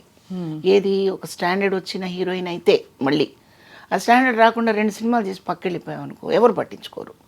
కాబట్టి ఈ రూట్ బెటర్ అని చెప్పారు. ఇది బెటరు, నువ్వు చక్కగా వేయి. నీకు ఇప్పుడు 29-30 సంవత్సరాలు, అంటే ఇప్పుడు ఈ పరిస్థితికి నేను వచ్చి 30 years అయిపోతుందమ్మా. అంటే 30 years బ్యాక్ సంగతి నేను చెప్తున్నాను. సో నీకు ఎంతో స్పాన్ ఉంది, చక్కగా చేసుకోవచ్చు అని చెప్పినప్పుడు నాకు నిజమే అనిపించింది. నేను ఆ నాటిక పరచూరి రఘుబాబు స్మారక కళా పరిషత్కి నేను అప్లై చేసిన నాటికి కూడా ఒక retired school master wife character ఇది నా క్యారెక్టరు. పిల్లలు మోసం చేసి తల్లిదండ్రుల్ని చీట్ చేసిన పాత్రలు మావి నేను చేసిన నాటికలో. సో ఆ క్యారెక్టర్ కోసం తల్లి ఇలా ఉండాలి, ఈ చీర కట్టుకోవాలి, ఇట్లాగే నడవాలి, ఇంతే మాట్లాడాలి, ఇంతే సౌండ్లో మాట్లాడాలి అని గిరిగీసుకొని ఆ క్యారెక్టర్ని తయారు చేసుకోవడం జరిగిందనమాట. సో ఆ క్యారెక్టర్ ఆయనకి బాగా నచ్చింది గోపాలకృష్ణ గారికి. సో అలా రూట్ పడింది. అదృష్టవశాత్తు నా క్యారెక్టర్లు కూడా అవే వచ్చాయి. కాకపోతే విలను కాంట్రాస్ట్ క్యారెక్టర్స్ అవి కూడా నేను చేశాను. అది కూడా లక్కే. మీకు బాగా పేరు తెచ్చిన క్యారెక్టర్ ఏది అని అంటే మీ దృష్టిలో ఏదండి? పేరు తెచ్చిన క్యారెక్టర్ అంటే చాలా ఉన్నాయమ్మా, ఒక్కటే అని చెప్పలేను నేను. నెగిటివ్ షేడ్ క్యారెక్టర్స్ బాగా మీకు మంచి పేరు వచ్చాయి కదా? సింహసింహంలో క్యారెక్టర్ చాలా బాగా వచ్చింది.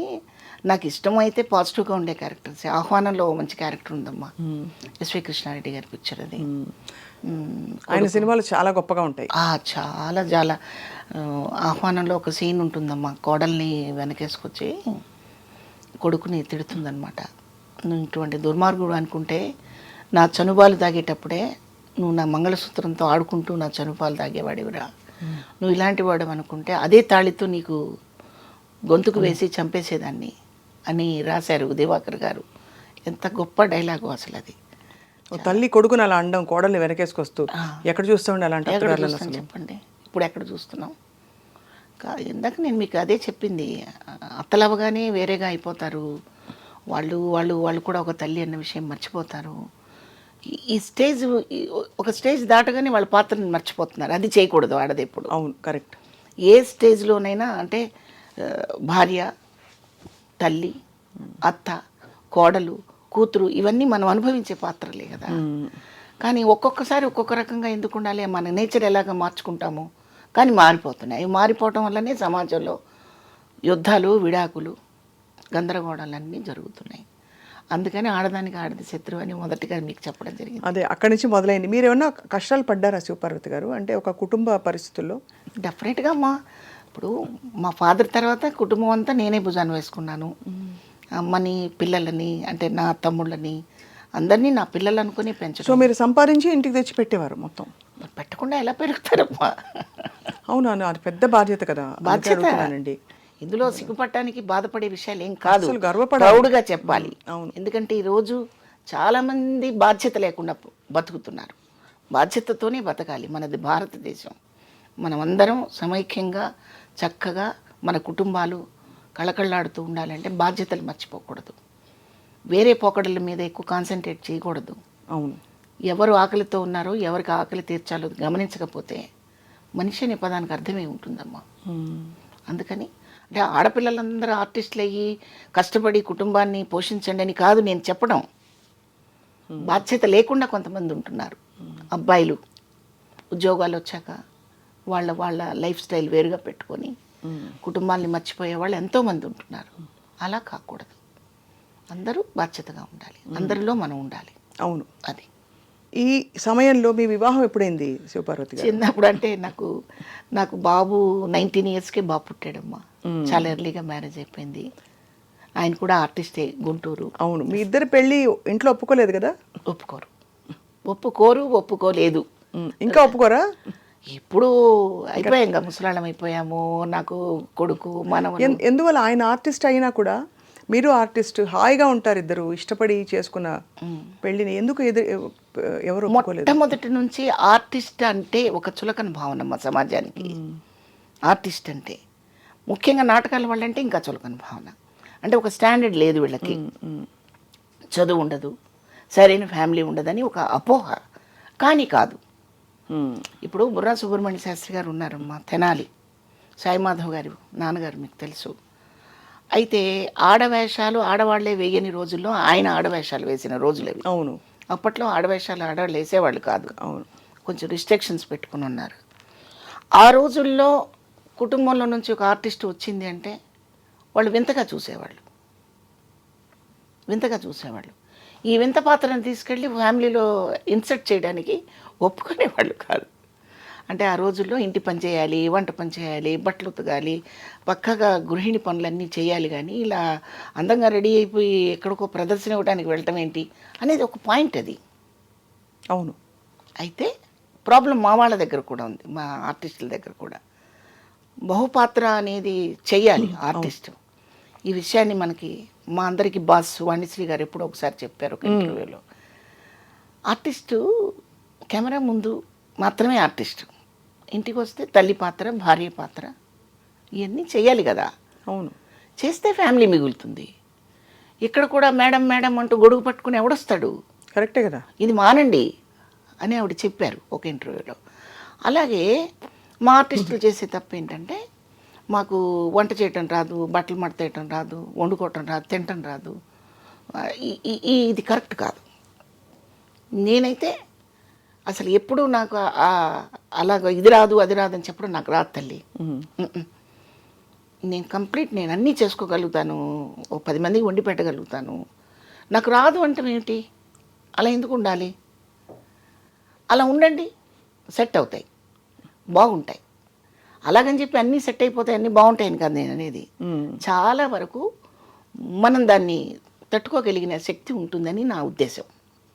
కానీ మీకు అంటే ఒప్పుకోకపోవడానికి మీ కుటుంబం, వాళ్ళ కుటుంబం, మీ పెళ్ళిని, వివాహం, దానికి కారణాలు ఏమయ్యాయి అని? ఆర్టిస్ట్ అనే చులకన భావం ఒకటి తప్ప ఇంకోటి లేదు. వాళ్ళ కుటుంబం నుంచి ఇబ్బందులు అండి, మీ కుటుంబం నుంచి? రెండు వైపుల నుంచి ఉంది. మా కుటుంబం నుంచి కూడా ఉంటాయి ఇబ్బందులు. ఇప్పుడు పళ్ళు కాసే చెట్టుని నరికేస్తే ఎవడు ఊరుకుంటాడు? అంతే కదా. అలా వీళ్ళ ఫీలింగు. వాళ్ళ ఫీలింగ్ ఏంటంటే అసలు ఆర్టిస్ట్ రా బాబు, ఇంటికి వచ్చి ఆవిడే మాకు చేసి పెడుతుందా అని వాళ్ళ ఫీలింగ్. రెండు కరెక్టే. సో ఇలా ఎదిరించి నిలబడ్డారు. కానీ నిలబడ్డారు. అదే జీవితం కదండి. చిన్న వయసులోనే అయింది. నాకు 19 ఇయర్స్ వచ్చేటప్పటికే బాబు పుట్టాడు. అలా ఒక్కడే కొడుకు మీకు? ఒక్కడేనమ్మా, ఒక్కడే. మిగతా వాళ్ళంతా ఉన్నారు కదమ్మా, నా తమ్ముళ్ళు, మా చెల్లెలు. ఇప్పుడు మీరందరూ ఇప్పుడు కుటుంబంలో అంటే ఇప్పుడు అమ్మగారిది మొన్న చెప్పారు, ఈ సంఘటనలు మినహా కలుస్తూ ఉంటారా పండగలకి కార్యక్రమాలు? కలుస్తాము. వాళ్ళ దృష్టిలో నేను సినిమా యాక్టర్ని, వాళ్ళు కష్టజీవులు. కష్టజీవులు. మంది కష్టం కాదు. ఇది ఎప్పుడు ఏ టైంలో ఎంత కష్టపడి అందరినీ లాక్కుని వచ్చారు. అసలు చాలా మంది సినిమా వాళ్ళది కష్టం కాదనుకుంటారమ్మా. అయ్యో అసలు కరెక్ట్, అసలు చాలా తప్పండి. సినిమా జీవితం ఎంత కష్టం. అయ్యో హీరోలు అయితే వాళ్ళ ఇమేజ్ని కాపాడుకోవటం కోసం తిండి తగ్గించుకొని, నిద్ర తగ్గించుకొని, వాళ్ళు చాలా నిబంధనలు పెట్టుకొని వాళ్ళ బాడీని కాపాడుకుంటూ హీరోయిన్స్, మీకు తెలుసు కదా వాళ్ళు ఎంత కష్టపడుతుంటారో. అదంతా కష్టం కాదని వాళ్ళ ఉద్దేశం. అండ్ మీ కాల్ షీట్స్ పొద్దున్న లేచి పెట్టాలి, ఇవన్నీ కౌంట్ చేయరు, ఏదో అనుకుంటారు. అప్పుడు మీరు సినిమాల్లో యాక్టివ్గా నటిస్తున్న టైంలో, ఇప్పుడు కూడా నటిస్తున్నారు కాదని కాదు కానీ బాగా మీరు పీక్లో ఉన్న టైంలో మీకు మరి పొద్దున పూట ఇంట్లో పనులు అవి ఎలా ఎలా అమరేవి? అంటే అమ్మ వెంటనే ఉండి చేసేవారు, మీరే చేసుకునేవారు? హెల్ప్ నేను ఎప్పుడు తీసుకోలేదు. అంటే మేము ఇండస్ట్రీకి వచ్చేటప్పటికే అమ్మ బాగా అలసిపోయి ఉన్నారు, పెద్ద ఆమె అయిపోయి ఉన్నారు. ఎవరినో హెల్పర్ని పెట్టుకుని అలాగే అంతే మేనేజ్ చేసేసారు. అంతే మేనేజ్ చేయడం. సుపర్వతి గారు, ఇది మీరు కోరుకున్న ఇష్టమైన జీవితమేనా అని అడిగితే దేవుడు ప్రత్యక్ష, మీరేమంటారు? అంటే అందరికీ ఒక్కటి ఉంటుంది కదా, నేను సింగర్ అవ్వాలనుకున్నాను యాక్చువల్లీ, లేకపోతే నేను ఏం వద్దు నాకు మంచి గృహిణి అయిపోదామని. రేఖా గారి ఇంటర్వ్యూ మనం చూస్తున్నాను, అంత పెద్ద నటి, 16-17 ఏళ్ల రేఖాకి ఏమనిపించేదంటే నాకేమొద్దు, మంచి మొగుడు దొరికితే చాలు, పెళ్లి చేసుకుని బోల్డ్ మంది పిల్లల్ని కనాలు ఉండింది అని చెప్పింది ఆవిడ. ఆవిడ జీవితం మలుపు తిరిగి ఆవిడ ఎక్కడ లెజెండరీ యాక్ట్రెస్ అయిపోయింది, మళ్ళీ ఒక విధమైన ఒంటరి జీవితమే. అలా ప్రతి వాళ్ళకి ఒక్కోటి ఉంటుంది కదా, మీకేమనిపిస్తుంది? డెఫినెట్గా ప్రతి వాళ్ళకి అదే భావన ఉంటుందమ్మా. ప్రతి ఆడపిల్లకి ఒక హౌస్ వైఫ్గా బాధ్యతలతో కూడుకున్న ఇల్లాలిగా ఉండాలని కోరుకుంటారు. అంతేగాని రోజు మేకప్ వేసుకుని పొద్దున్నే పరిగెత్తాలని ఎవరు అనుకోరు. రోజు కష్టం కదండి పొద్దున్నే లేచి. ఎందుకు కష్టం కాదమ్మా, చాలా కష్టం. కానీ ఈ కష్టాన్ని ఫ్యామిలీ మెంబర్స్ గుర్తించకపోవడం దురదృష్టం, చాలా దురదృష్టం. అది దురదృష్టం. ఇప్పుడు మా హస్బెండ్ తరపు నుంచి మా మరుదులు కానివ్వండి, వాళ్ళు కానివ్వండి, మేము పెద్దవాళ్ళం అయిపోయాక ఏదో క్షమించేసి అప్పుడప్పుడు రాకలు పోకలు గడుస్తూ ఉన్నాయి తప్ప, మనస్ఫూర్తిగా ఆర్టిస్ట్కి తలుపులు అలా తెరిచి ఉంచిన దాఖలాలు మనకి లేవు. అయితే కొన్ని పొరపాట్లు మన వైపు నుంచి కూడా ఉన్నాయి, మీకు నేను చెప్పాను కదా. అవును, మన వైపు నుంచి కూడా కొన్ని నిబంధనలు, కొన్ని పద్ధతులు పాటించకుండా ఉండడం మాత్రం జరుగుతూ ఉంది. అందరూ అలా ఉండరు, అందరినీ అలా అనుకోక్కర్లేదు. మనకి చాలామంది ఉన్నారు అలాగా. మనకి అంజలీదేవి గారు, వాళ్ళందరినీ తీసుకోండి, భానుమతి గారు, వాణిశ్రీ గారు, వాళ్ళ లైఫ్లో వాళ్ళ ఫ్యామిలీలు, పిల్లలు, సంసారాలు లేవా వాళ్ళకి? చెప్పండి, ఉన్నారు. ఎక్కడో కొన్ని జరిగిన పొరపాట్లను తీసుకొచ్చి చెడునైతే బాగా స్ప్రెడ్ చేసి మాట్లాడతాం కానీ మంచిని మాట్లాడరు కదా. అవును, అది నిజం మీరు అన్నది. మంచిని గుర్తుపెట్టుకుంటే ఇక్కడ ఎవరెవరు ఉన్నారు, ఇక్కడ ఆర్టిస్టులు, ఈ సినిమా అనే ఇండస్ట్రీలో ఎంతమంది లెజెండ్స్ ఉన్నారు. ఒక భానుమతి గారు, ఒక కన్నాంబ గారు, సూర్యకాంతం గారు, సావిత్రి గారు, వాణిశ్రీ గారు, వాళ్ళందరూ ఇక్కడ ఎటువంటి పిల్లర్స్ నాటి వెళ్ళారు. మన హీరోలు రామారావు గారు, నాగేశ్వరరావు గారు, క్యారెక్టర్ ఆర్టిస్టులుగా వచ్చేసరికి ఎస్వి రంగారావు గారు, గుమ్మడి గారు, ఇటువంటి లెజెండ్స్ ఉన్న ఈ ఇండస్ట్రీలో నేంటమ్మా నేను అసలు ఒక చిన్న ఇసుక రేణువు లాంటి దాన్ని. అంతే, ఇది నిజం. మరి ఈ నిజాన్ని మనం మర్చిపోయి ఏదో వంకరగా మాట్లాడుకోవటం, ఏదో ఒక్కరగా సృష్టించేసి చెప్పుకోవడం, అది సబబు కాదు. దీన్ని విలువగానే వాడుకోవాలి. తిన్న ఇంటి వాసాలు లెక్క పెట్టడం అనేది చేయకూడదు తల్లి. మనకి జన్మనిచ్చిన తల్లి ఎంత విలువైనదో, మన ప్రొఫెషన్లో ఒక కళాకారుడుగా ఈ లైఫ్ ఇచ్చినప్పుడు మనం కళామ తల్లి అంటాం. కళామ తల్లే. మరి ఎవరి ప్రొఫెషన్ వాళ్ళకి గొప్ప కదా, గొప్ప. డెఫినెట్గా మీకు అన్నం పెట్టి మిమ్మల్ని మీ వ్యక్తిత్వాన్ని, మీ ప్రతిభని బయటికి తీసుకొచ్చిన ఇండస్ట్రీ. అయితే నేను నిక్కచ్చిగా చెప్పేది ఏంటంటే, ఈ ఫీల్డ్లోకి వచ్చాను, నేను ఇలా బాధపడుతున్నానని నేను ఎప్పుడు అనుకోలేదమ్మా. దైవ సాక్షిగా నేను అనుకోలేదు. ఎందుకంటే నేను ఈరోజు మీ ముందు కూర్చొని మాట్లాడటానికి ఏంటమ్మా, నేను ఏమన్నా అమెరికా ప్రెసిడెంట్నా, లేకపోతే ఏమన్నా భారతదేశాన్ని ఉద్ధరించిందాన్ని? ఏమీ కాదు.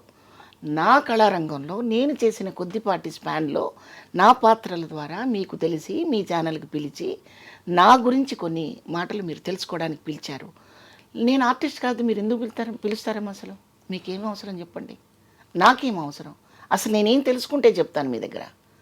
కాబట్టి ఆర్టిస్టు అవడం వల్ల నష్టపోయామని రెండూ వాడనక్కర్లేదు. చాలా విషయాలు తెలుసుకున్నామని చెప్పాలి. నేను ఒక్కదాన్ని అయితే నా పాత్రే నేను తెలుసుకుంటూ ఉండేదాన్ని, ఇంకా తెలియకుండా కూడా ఏడుస్తూ ఉండేదాన్నేమో.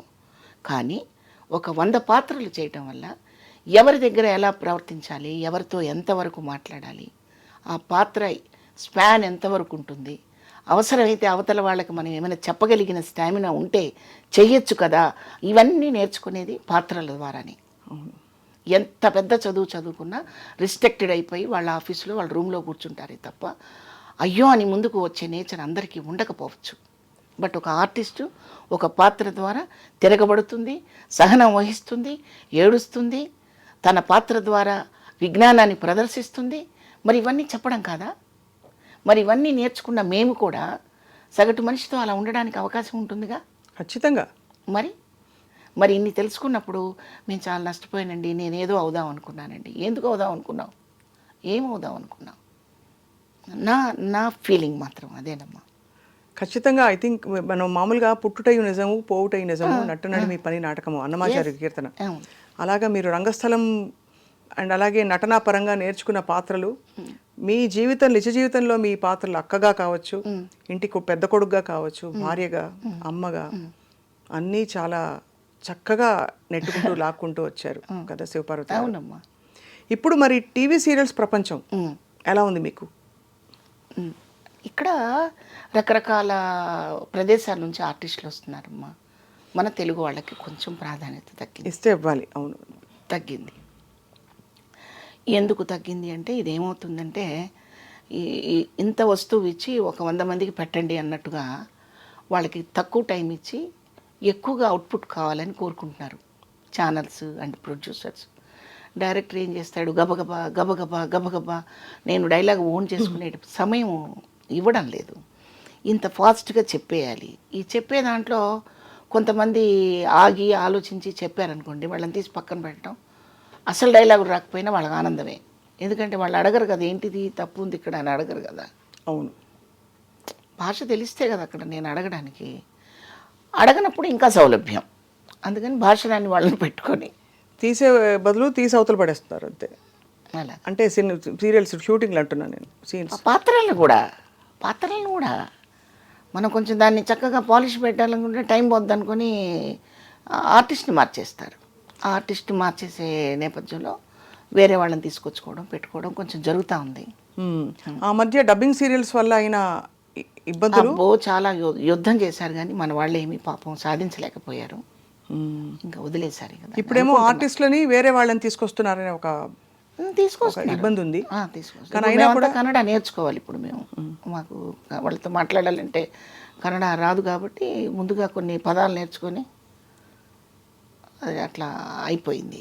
అది నేను తప్పు అనడం లేదు. మంచి ఆర్టిస్టులు ఉన్నారు కన్నడ నుంచి, చాలా మంచి హీరోయిన్స్ ఉన్నారు, హీరోలు ఉన్నారు, అందరూ ఉన్నారు.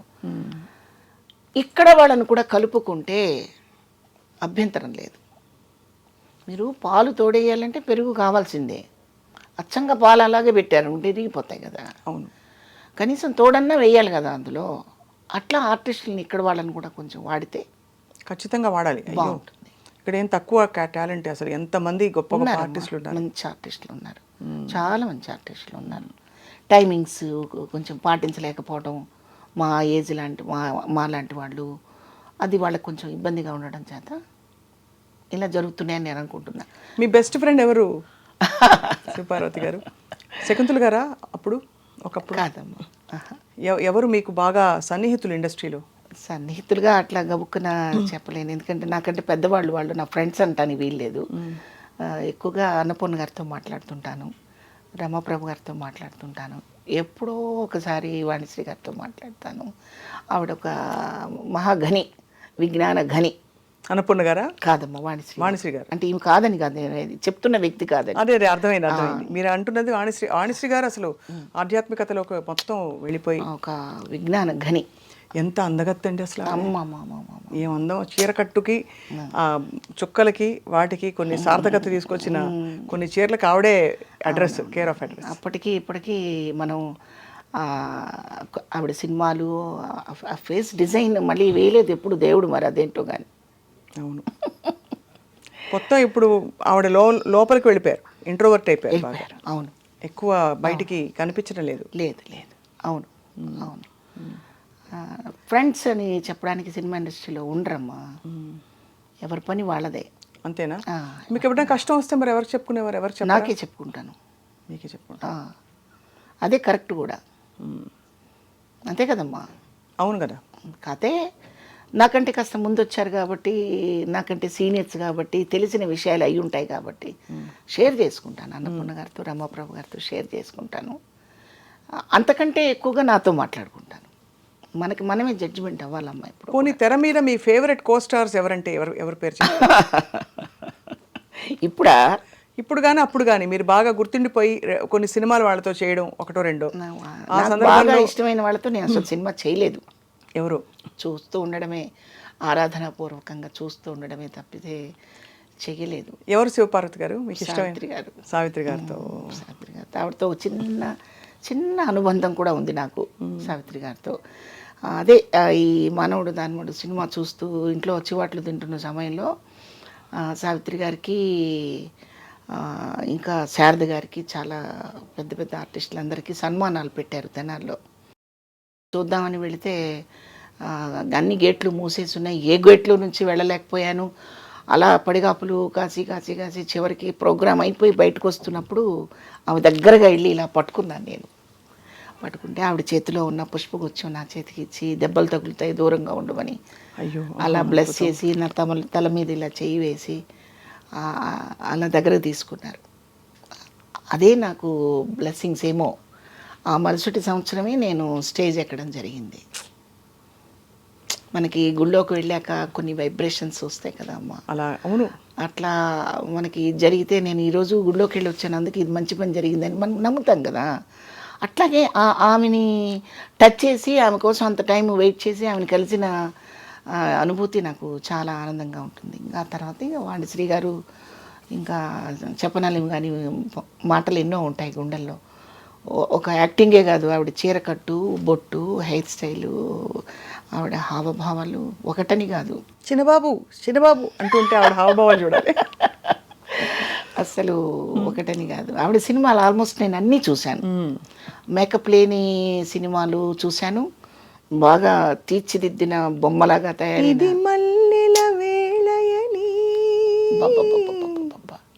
అదే కదా. ఏమండి స్వప్న అమ్మ, మీరు ఆ పాట మళ్ళీ చూస్తే ఒక ప్రొఫైల్లో ఉంటుంది షాట్, ఆ పెదవి. అవును, ఎలా ఆ కదపడం కూడా ఎంత అందంగా. ఒక ముగ్ధ అంటారు చూడండి. చిన్న పిల్ల, ప్రపంచం తెలియని అమ్మాయి ఎలా ఉందో అలా ఉంటుంది ఆ షాట్లో ఆవిడ. అంటే ఆ ఏజ్ కూడా అదేననుకోండి ఆవిడది. ఇట్లా ఈ పాత్ర ఆ పాత్ర అని కాదండి, ఏ పాత్ర అయినా అవలీలగా చేయగలిగిన పరిస్థితి ఉంది ఆమెకి. మనం సావిత్రి గారు చాలా గొప్పగా గుండెల్లో పెట్టుకున్నాము. ఆ సావిత్రి గారిని కూడా దూకేశారు ఆవిడ, వాణిశ్రీ గారు కదా అమ్మ. వాణిశ్రీ గారు వేసినంత వెరైటీ ఆఫ్ క్యారెక్టర్స్ అసలు వండర్ఫుల్ అనమాట. అసలు ఆవిడ ఐ మేకప్ కానివ్వండి, ఐబ్రోస్ కానివ్వండి, ఆవిడ ప్రజెంట్ చేసే విధానం కానివ్వండి, చాలా ఎక్సలెంట్గా ఉంటాయి. మరి ఆవిడ చీర కట్టు మీకు ఇష్టం కాబట్టి మీ చీరలు, మీ కాస్ట్యూమ్స్ మీరే కొనుక్కుంటారా? సీరియల్స్, సినిమాలు వాళ్ళు ఇస్తారా? సినిమాకి వాళ్ళే కొంటారమ్మా. టీవీకి వచ్చేసరికి అవి ఇవి కలగబులగంగా వాడకపోతే ఈ ప్రయాణం నడవదు. ఇక చీర కట్టంటే ఆవిడలాగా కట్టడం ఆవిడకే చేత అవుతుంది, ఇంకెవరు కట్టలేరు. మనం చూస్తూ ఉండడమే, చెయ్యలేము. బట్టల పిచ్చి ఉందా మీకు? నగల పిచ్చి, బట్టల పిచ్చి ఉంది. అది అందరికీ ఉంటుంది. ప్రతి మనకి పిచ్చి ఉన్నా లేకపోయినా మనకి పిచ్చి పెట్టేలా చేస్తారు మన ప్రొఫెషన్లో. ఎందుకంటే మీకు ఎప్పుడూ ఒక సూట్ కేసు ప్యాక్ అయ్యి రెడీగా ఉండాలి, నాకు తెలిసి. అంతేనా? ఒక 4-5 చీరలు, బ్లౌజులు, మ్యాచింగ్ జ్యువెలరీ. 4-5 ఏంటమ్మా, 50 పెట్టుకోవాల్సి వస్తుంది ఇప్పుడు. అవునా? ఫుల్ బిజీ అయితే. ఎన్ని రోజులు పనిచేస్తారు శివపార్వతి గారు పర్ మంత్ ఇప్పుడు? సీరియల్కి అయితే ఒక 10 రోజులు, 12 రోజులు, నెలలో అలా పెట్టుకుని 50-60 చీరలతో రెడీగా ఉంటారు ఎప్పుడు మీరు? ఎప్పుడు పిలుపు వస్తుంది, కాల్ షీట్ రెడీ రండి? వాళ్ళు కొన్ని కొంటారు, అవి కొన్ని నచ్చవు మనకి, క్యారెక్టర్కి నప్పవు. అప్పుడు మనం కొన్ని చొరవ చేసుకొని కట్టడము, కొనుక్కోవడము, ఇవన్నీ చేయాలి. లేకపోతే ముందుకు వెళ్ళదు సీరియల్. అంతే కదా.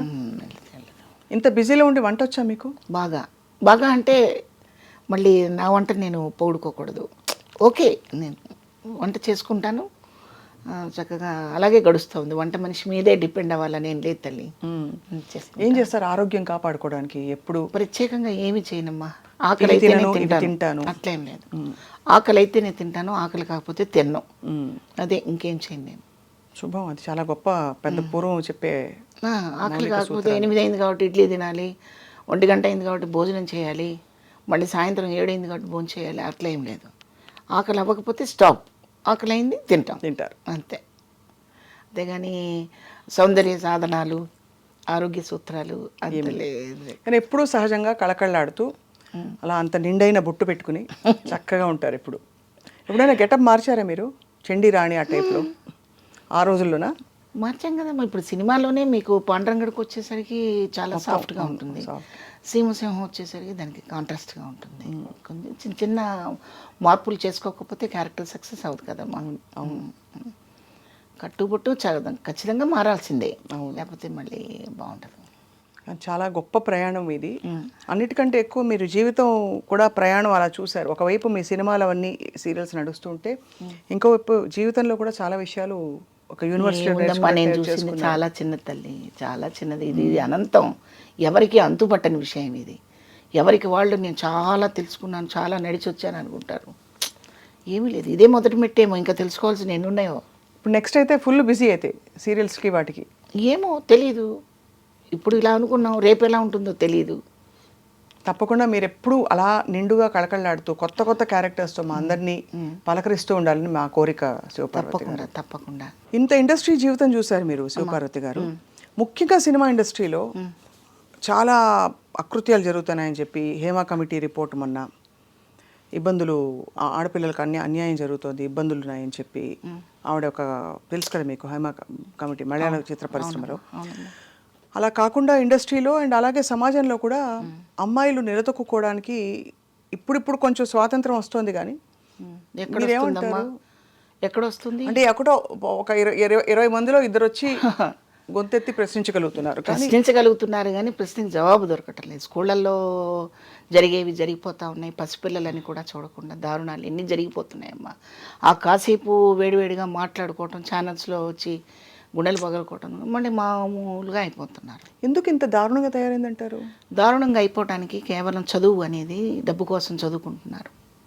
పెద్ద చదువు చదివితే పెద్ద శాలరీ వస్తుందని భావనతో చదువుకోవటమే తప్పితే, ఆ చదువులో స్కూల్స్లో కూడా కొన్ని చెప్పట్లేదని నేను అనుకుంటున్నాను. అంటే నేను చదువుకున్న చాలా తక్కువ, చదువు గురించి మాట్లాడే అర్హత నాకుందో లేదో నాకు తెలియదు. కానీ స్కూల్స్లో కొన్ని నిబంధనలు ఖచ్చితంగా పెట్టాలి. డ్రెస్ కోడ్, ఆడపిల్లలకి డ్రెస్ కోడ్ పెట్టాలి. డ్రెస్ కోడ్ పెట్టడం వల్ల ఏమొస్తుంది? చాలా మార్పు వస్తుంది, చాలా ఒక 50% మార్పు వస్తుంది. ఇప్పుడు మనకేం కావాలి, మనకి ఎందుకు వస్త్రం కట్టుకోవాలనేది మనకు తెలుసు. ఆ వస్త్రంలో నుంచి మళ్ళీ ప్రదర్శనలు చేసే పరిస్థితిలో వస్త్రాలు ఉంటే నేను చూడకూడదు, నేను కామెంట్ చేయకూడదు అనడానికి మీకేం అర్హత ఉంది? అంటే ఆడపిల్లలే డ్రెస్ కోడ్ సరిగ్గా వేసుకోవాలంటారు. వేసుకోవాలి. కానీ అలా జరగని పరిస్థితుల్లో కూడా, ఫుల్గా నిండుగా కప్పుకుని ఉన్న పరిస్థితుల్లో కూడా అకృత్యాలు జరుగుతున్నాయి కదా శివపార్వతి గారు. అకృత్యాలకు కారణం జ్ఞానం లేకపోవటం, చదువు లేకపోవటం, ఆ చదువులో సరైన నిబంధనలు లేకపోవటం. ఇప్పుడు కొన్ని తెలుసుకోవడానికి కూడా ప్రయత్నం చేయరు. నాకు ఇట్లాంటి సందర్భంలో నాకు గుర్తుకొచ్చేది ఏంటంటే, కరుణశ్రీ గారి ఉషశ్రీ పద్యాన్ని మీరు ఒకసారి గుర్తు చేసుకోండి. ఉషశ్రీ గారిదే కదా. నేను ఒక పూల మొక్కక్కడ నిలిచి, చివాలున్న కొమ్మ వంచి, ఘోరానేడనంతని నా ఆయువు తీతు అని ఘంటసాల గారు పాడిన పద్యాలు మీరు ఒకసారి గుర్తు చేసుకోండి. ఇవి వాళ్ళు రాశారు, ఘంటసాల గారు పాడారు. మనకు చక్కగా ఒక అద్భుతమైన బంగారు గనిలాగా మనకు ఎలాగూ ఆ సంపద ఉంది. కానీ ఆ సంపదని అప్పుడప్పుడు మనం మెళ్ళ వేసుకున్న హారంలాగా వాటిని కూడా బయటికి తీసి చదవాలి, వినాలి. ఓ పక్కన గంగాధర శాస్త్రి గారు, మీరు భగవద్గీతని చదవండి, వినండి అని ఓ పక్క చాగంటి గారు, ఒక పక్క గరికపాటి గారు, ఇలాంటి ప్రవక్తలు ఎంతోమంది బయటకు వచ్చి వాళ్ళ ప్రవచనాల ద్వారా ప్రజల్ని చైతన్యం చేయడానికి ప్రయత్నిస్తున్నప్పటికీ కూడా అది ఆపేసి వేరేది చూసుకునే దౌర్భాగ్య స్థితిలో మనం ఉన్నాం.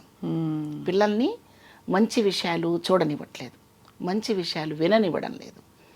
ఈ వెస్ట్రన్ మ్యూజిక్, వెస్ట్రన్ కల్చర్ మీద మనం అలవాటు చేసేసినప్పుడు అట్రాక్షన్, ఒక మ్యాగ్నెట్ లాంటి అట్రాక్షన్కి గురైపోతున్నారే తప్పితే మనిషికి సంబంధాలకి, బంధాలకి ఉన్న విలువని తెలుసుకోలేకపోతున్నారు. అక్కడ కేవలం అవసరమే కనపడుతుంది. ఈ అవసరాలతోనే వచ్చే ప్రమాదాలు ఇవి. కానీ మీరు అన్నది రైటే, 100% రైటే. ఆ మార్పు మనకి చాలా సంస్కారవంతమైన కళారంగంలో కూడా చాలా ఉంది, అవసరం ఉంది. అంటే కళారంగంలో పురుషులు స్త్రీలను వేధించట్లేదా? కళారంగంలో ఆడపిల్లల్ని చులకం చేయట్లేదా? వాళ్ళ నేచర్ అమ్మా అది. ఈ మాటలు మనకి అన్ని చోట్ల వర్తిస్తాయి, అన్ని చోట్ల ఉంటాయి. కానీ ముఖ్యంగా కళాకారులకి సున్నితత్వం, మనకి పద్యాలు, పురాణాలు, ఇతిహాసాలు అన్ని తెలిసి ఉండాలని అనుకునే చోట కూడా మనకి ఇటువంటి పరిస్థితులు దర్శనమిస్తున్నాయి. దాని మూల కారణం, దానికి పరిష్కారం ఏంటి? ఫ్యామిలీలో కొన్ని పాత్రలు ఉంటాయి. అసలు ఇవాళ ఫ్యామిలీలో అన్ని పాత్రలు ఉంటున్నాయా? ఉండట్లేదు. ఎందుకు? అందరూ లోన్లీగా బతకడానికి ఇష్టపడుతున్నారు. ఉండడానికి పెద్ద పెద్ద భవంతులు ఉంటాయి, అందులో ఇద్దరే ఉంటారు, టీవీ పెట్టుకుంటారు, లేదా ఫోన్ చూసుకుంటుంటారు.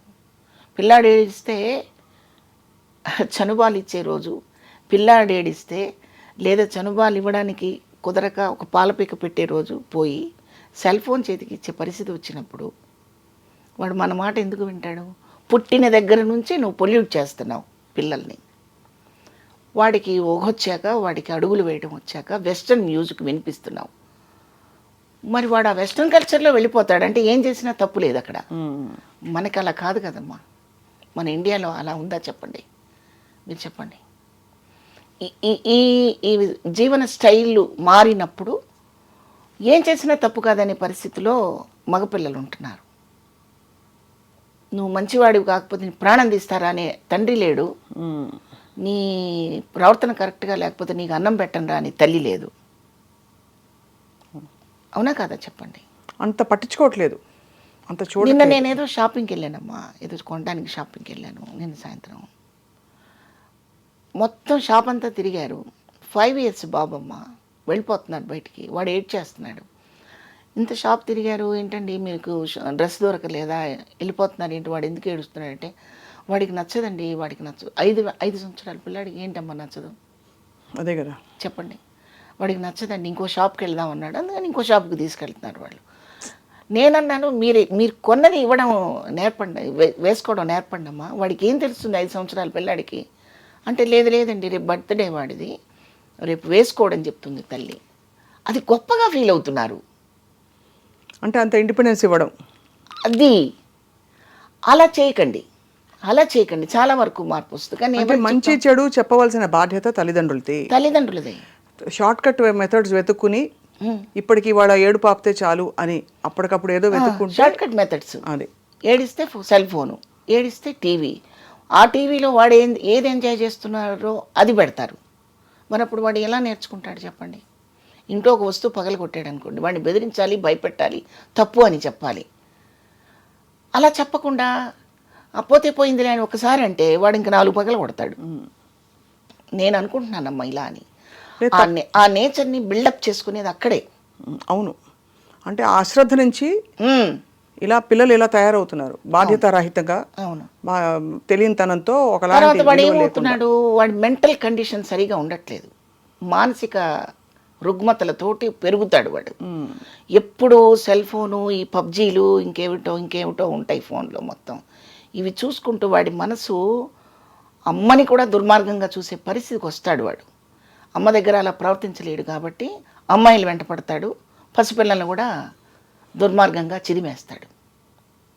కాబట్టి ఫస్ట్ ఎక్కడ మనకి మూలాలు ఉన్నాయో ఆ మూలాల దగ్గర నుంచి దాన్ని రిపేర్ చేసుకుంటూ రావాలి. కానీ వాడు తప్పు చేశాడని వారికి ఉరిశిక్ష వేసినంత మాత్రాన ఎంతమందిని మనం అలా ఉరిశిక్ష వేస్తాం? నేను అనుకుంటున్నాను. నిజం, మంచి మాట చెప్పారంటే ఇది పునాదులు సరివ్వకపోతే చాలా మందికి నచ్చకపోవచ్చు నేను చెప్పే విషయం. నచ్చకపోవచ్చు కాదు, నచ్చదు. ఒక వయసు వచ్చాక అమ్మాయి అమ్మలాగానే ఉండాలమ్మా. అమ్మాయి అయినా అమ్మలాగానే ఉండాలి. అమ్మాయి వాడి ముందు వేరే రకంగా కనిపిస్తుంది అనుకోండి, వాడు క్రమశిక్షణతో పెరగడమ్మా, పెరగడు, ఖచ్చితంగా పెరగడు. వాడు వాడి భార్యకి ఏం చెప్తాడు, చెప్పలేడు, ధైర్యం లేదు. అమ్మాయి అయితే భరిస్తుంది, కానీ ఎంత కష్టమైనా భార్య భరించదు కదమ్మా. అంతే, నిజమే. డైవర్ట్స్ ఇవ్వడానికి 5 నిమిషాలు రెడీగా ఉంటారు. అందుకని మా పిల్లలు భయపడుతున్నారు. వీళ్ళ పిల్లల్ని మందలించడానికి వాళ్ళు భయపడుతున్నారు. స్వేచ్ఛ స్వేచ్ఛ స్వేచ్ఛ. ఈ స్వేచ్ఛ పర్వంలో ఏవేవో జరిగిపోతుంటాయి, ఎన్నో జరిగిపోతుంటాయి. అవి ఎప్పుడో మనం అవి సమసిపోయాక, అల్లరంతా సమసిపోయాక మనం మాట్లాడుకుంటే ఏం ఉపయోగం ఉందమ్మా? వాస్తవం, సంఘటనలు జరిగాక ఎంత చర్చించుకున్నా లాభం లేదు. ఏంటి ఉపయోగం? ఎవరికి వాళ్ళు, ఆ కుటుంబాలు బాగా బాగుపడితే పిల్లలు కూడా బాగుపడతారు, వాళ్ళ విలువలు కూడా ఉదయాన్నే లేవగానే నువ్వు దేవుణ్ణి చూడాలి అని చెప్పండి ఇంట్లో. నువ్వు చూడాలి ఖచ్చితంగా. ఏది, పాలు తాగి కాస్త నాకు అన్నం పెట్టు అనే ఏజ్ దగ్గర నుంచి, ఎందుకమ్మా పసిబిడ్డల్ని పెట్టుకొని ఇలా దండం పెట్టించేవాళ్ళం చిన్నప్పుడు. నాకు బాగా గుర్తు, గుళ్ళల్లో ఇలా పసిబిడ్డల్ని తీసుకుని ఒళ్ళో కూర్చోబెట్టుకొని రామ్ రామ్ రామ్ అను నాన్న అంటే వాళ్ళ అలా ఎంజాయ్ చేసి ఇట్లిట్ట అంటూ ఆడుకునేవాళ్ళు పిల్లలు. అది అలవాటైపోతుంది. అవును కదా. మరి అది అలవాటు చేయకుండా అసలు ఇంట్లో ఓ పూజ చేసుకోవాలి, దేవుడిని పొద్దున్నే లేచి చక్కగా ఫ్రెష్గా ఆ శుభోదయాన్ని ఎంజాయ్ చేయాలి, దేవుడికి దండం పెట్టుకునే బయటికి వెళ్ళాలి అని చెప్పే కుటుంబాలు చాలా కొద్దిగా కనిపిస్తున్నాయి వాళ్ళ రోజున. చెప్పిన వాళ్ళు శత్రువు అవుతున్నారు. అవును. ఇంకా చెప్తే చాదస్తం అంటారు, ఇంకా చెప్తే తీసుకెళ్ళి ఓల్డేజ్ హోమ్లో పడేస్తారు. కాదంటారా? కరెక్ట్గా అన్నారు. మరి అప్పుడు ఇలాంటివి జరుగుతూనే ఉంటాయి. అవును. మనం ఆ తర్వాత అయ్యో అలా జరిగిందండి, పలానా చోట అలా జరిగిందండి, అయ్యో అయ్యో అని మనం ఏదో చాలా ఒడ్డున్న ఉన్న వాళ్ళలాగా మనం మాట్లాడుకుంటూ ఉంటాం. కాలిపోయిన వాడు వాడు పడుతూనే ఉంటాడు. పర్ఫెక్ట్గా చెప్పారండి. ఐ థింక్ ఇది చాలా అవసరమైన విషయం మీరు చెప్పింది. అందరూ ఎవరికి వాళ్ళ పరిస్థితుల్ని ఒక్కసారి పరిశీలించుకోవాలి. మనం ఎలా పెంచుతున్నాం. ఇప్పుడు షాప్కి వెళ్తే రకరకాల డ్రెస్సులు అడుగుతారమ్మా పిల్లలు. మనకంటూ ఒక గిరిగీసి పెట్టాల్సిందే. ఆ బౌండరీస్ లేకపోతే పెట్టాల్సిందే. నేను తప్పు మాట్లాడుతున్నాను అస్సలు లేదండి. అంటే ఇది రకరకాల మీరు అన్నట్టు పాత పద్ధతులు మళ్ళీ రావాలి.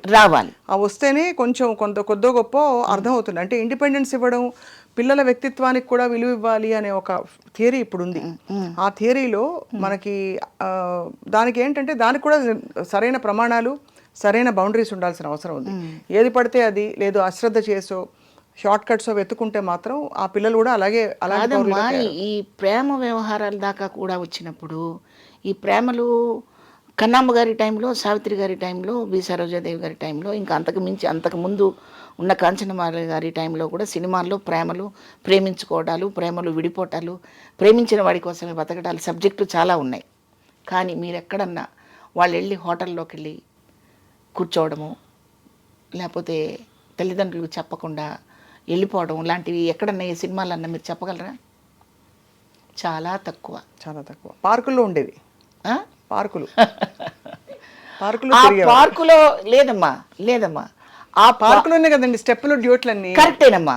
ఆ పార్కుని కూడా వీడి ఊహ ఎంత లాజిక్గా చెప్తాడంటే డైరెక్టరు, పార్కుకి వెళితే అక్కడ ఎంజాయ్ చేస్తే, అక్కడ సరదాగా పాటలు పాడుకుంటే అనేది ఊహించుకొని అన్నట్టుగా మనకు చెప్పేవాళ్ళే తప్పితే సాయంత్రం అక్కడికి వచ్చి నువ్వు అన్న దాఖలాలు చాలా తక్కువ.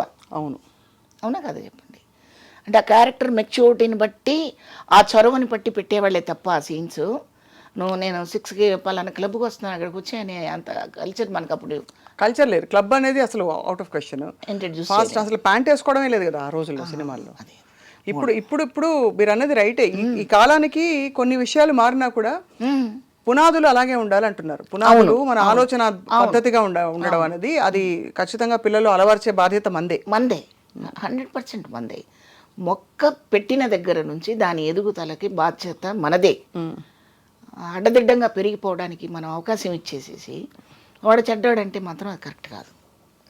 నేను అనుకుంటున్నాను. నేను ఎవరిని క్రిటిసైజ్ చేయటం లేదు. నాకు కుటుంబం ఉంది, నాకు కొడుకున్నాడు, నాకు మనవలు ఉన్నారు, నా ఇరుగు పొరుగు వారిని నేను చూస్తున్నాను, గమనిస్తున్నాను. కానీ మనం ఎవ్వరికీ చెప్పే అర్హత లేదు. కానీ ఇప్పుడు నేను ఎందుకు చెప్తున్నానంటే ఛానల్ ద్వారా నాకు అవకాశం ఇచ్చారు. నేను ఇంటికి వెళ్ళి తలుపు కొట్టి అమ్మ మీరు ఇలా ఉండండి అంటే లాడ్జ్ లెంపకాయ కొడతారు వాళ్ళు. లేదు లేదు, మీరు అన్నది రైట్. లేదమ్మా వినరు. అవును, ఛానల్ ద్వారా చెప్పే చొరవ అవకాశం నాకు దొరికింది కాబట్టి ఇప్పుడు ఇలా నేను ధైర్యంగా చెప్పగలిగాను. కానీ ఎవరింటికన్నా వెళ్ళి అమ్మ మీరు చక్కగా కుంకుమ బొట్టు పెట్టుకోండి అమ్మా, పిల్లలు ఎదిగొచ్చారు కదా, పెళ్ళిడికి వచ్చేసారు కదా, చీర కట్టుకోండి అమ్మా అన్నాను అనుకోండి, వాళ్ళని లెగాదిగా చూసి మరుసటి రోజు నుంచి తలుపు కూడా తీరు. స్వేచ్ఛ పేరుతో అంగాంగ ప్రదర్శనలు చేసేసుకుంటుంటే బిడ్డల దగ్గరే మనము ఆ బిడ్డల మనసులో పవిత్రమైన భావనలు ఎలా వస్తాయనేది నా ఆర్గ్యుమెంట్. అది ఒక ఏజ్ పెరుగుతున్న కొద్దీ వాళ్ళకి బాడీలో వచ్చే చేంజెస్, మనసులో వచ్చే మార్పులు ఎలా ఉంటాయనేది తల్లిదండ్రులకే బాగా తెలుసు. కాబట్టి మనం చాలా పద్ధతిగా చాలా క్రమశిక్షణగా ఉంచుకోవాల్సిన బాధ్యత మనకే ఉందని నా ఉద్దేశం. మంచి మాట చెప్పారు శివపార్వతి గారు. యాక్చువల్లీ మీరు ఐ థింక్ మీ కొత్త అవతారం నెక్స్ట్ ఒక మంచి రియాలిటీ షోలో, నిజంగా మీరు ఒక రియాలిటీ షో చేయాలని మా అందరి కోరిక. అవునా? ఆ రియాలిటీ షోలో మీరు తప్పకుండా ఈ విషయాలని పరిష్కరించి విడమర్చి చెప్పే ఒక పాత్ర మీకు రావాలని మేము కోరుకుంటున్నాం. అది రియల్గా శివపార్వతి గారు, నాట్ పాత్రలు కాదు, మీరుగా ప్రత్యక్షం అవ్వాలని మా కోరిక. అది త్వరలో నెరవేరాలని కోరుకుంటున్నాం. తప్పకుండా. Thank you. Thank you so much ma'am. మీ సమయం వాళ్ళ కేటాయించి మాకు చాలా విషయాలు చెప్పారు. మీ ప్రయాణంలో చాలా విషయాలు కూడా తెలుసుకున్నాం. ఒక సందర్భం మీరు అనుమతిస్తే మీతో మేము షాపింగ్ వస్తాం. రండి, హాయిగా వెళ్ళి బోల్డ్ చీరలు కొనుక్కుందాం. రండి తప్పకుండా. Thank you. నాకు చాలా సంతోషంగా ఉందమ్మా. చాలా చక్కగా కావాల్సిన విషయాలు మాట్లాడుకున్నాం. చాలా థ్యాంక్స్ అండి. విషయాలు కాకుండా తప్పకుండా ఐ థింక్ కుదిరితే కప్పు కాఫీ, వీలైతే 4 మాటలు మళ్ళీ. Thank you very much.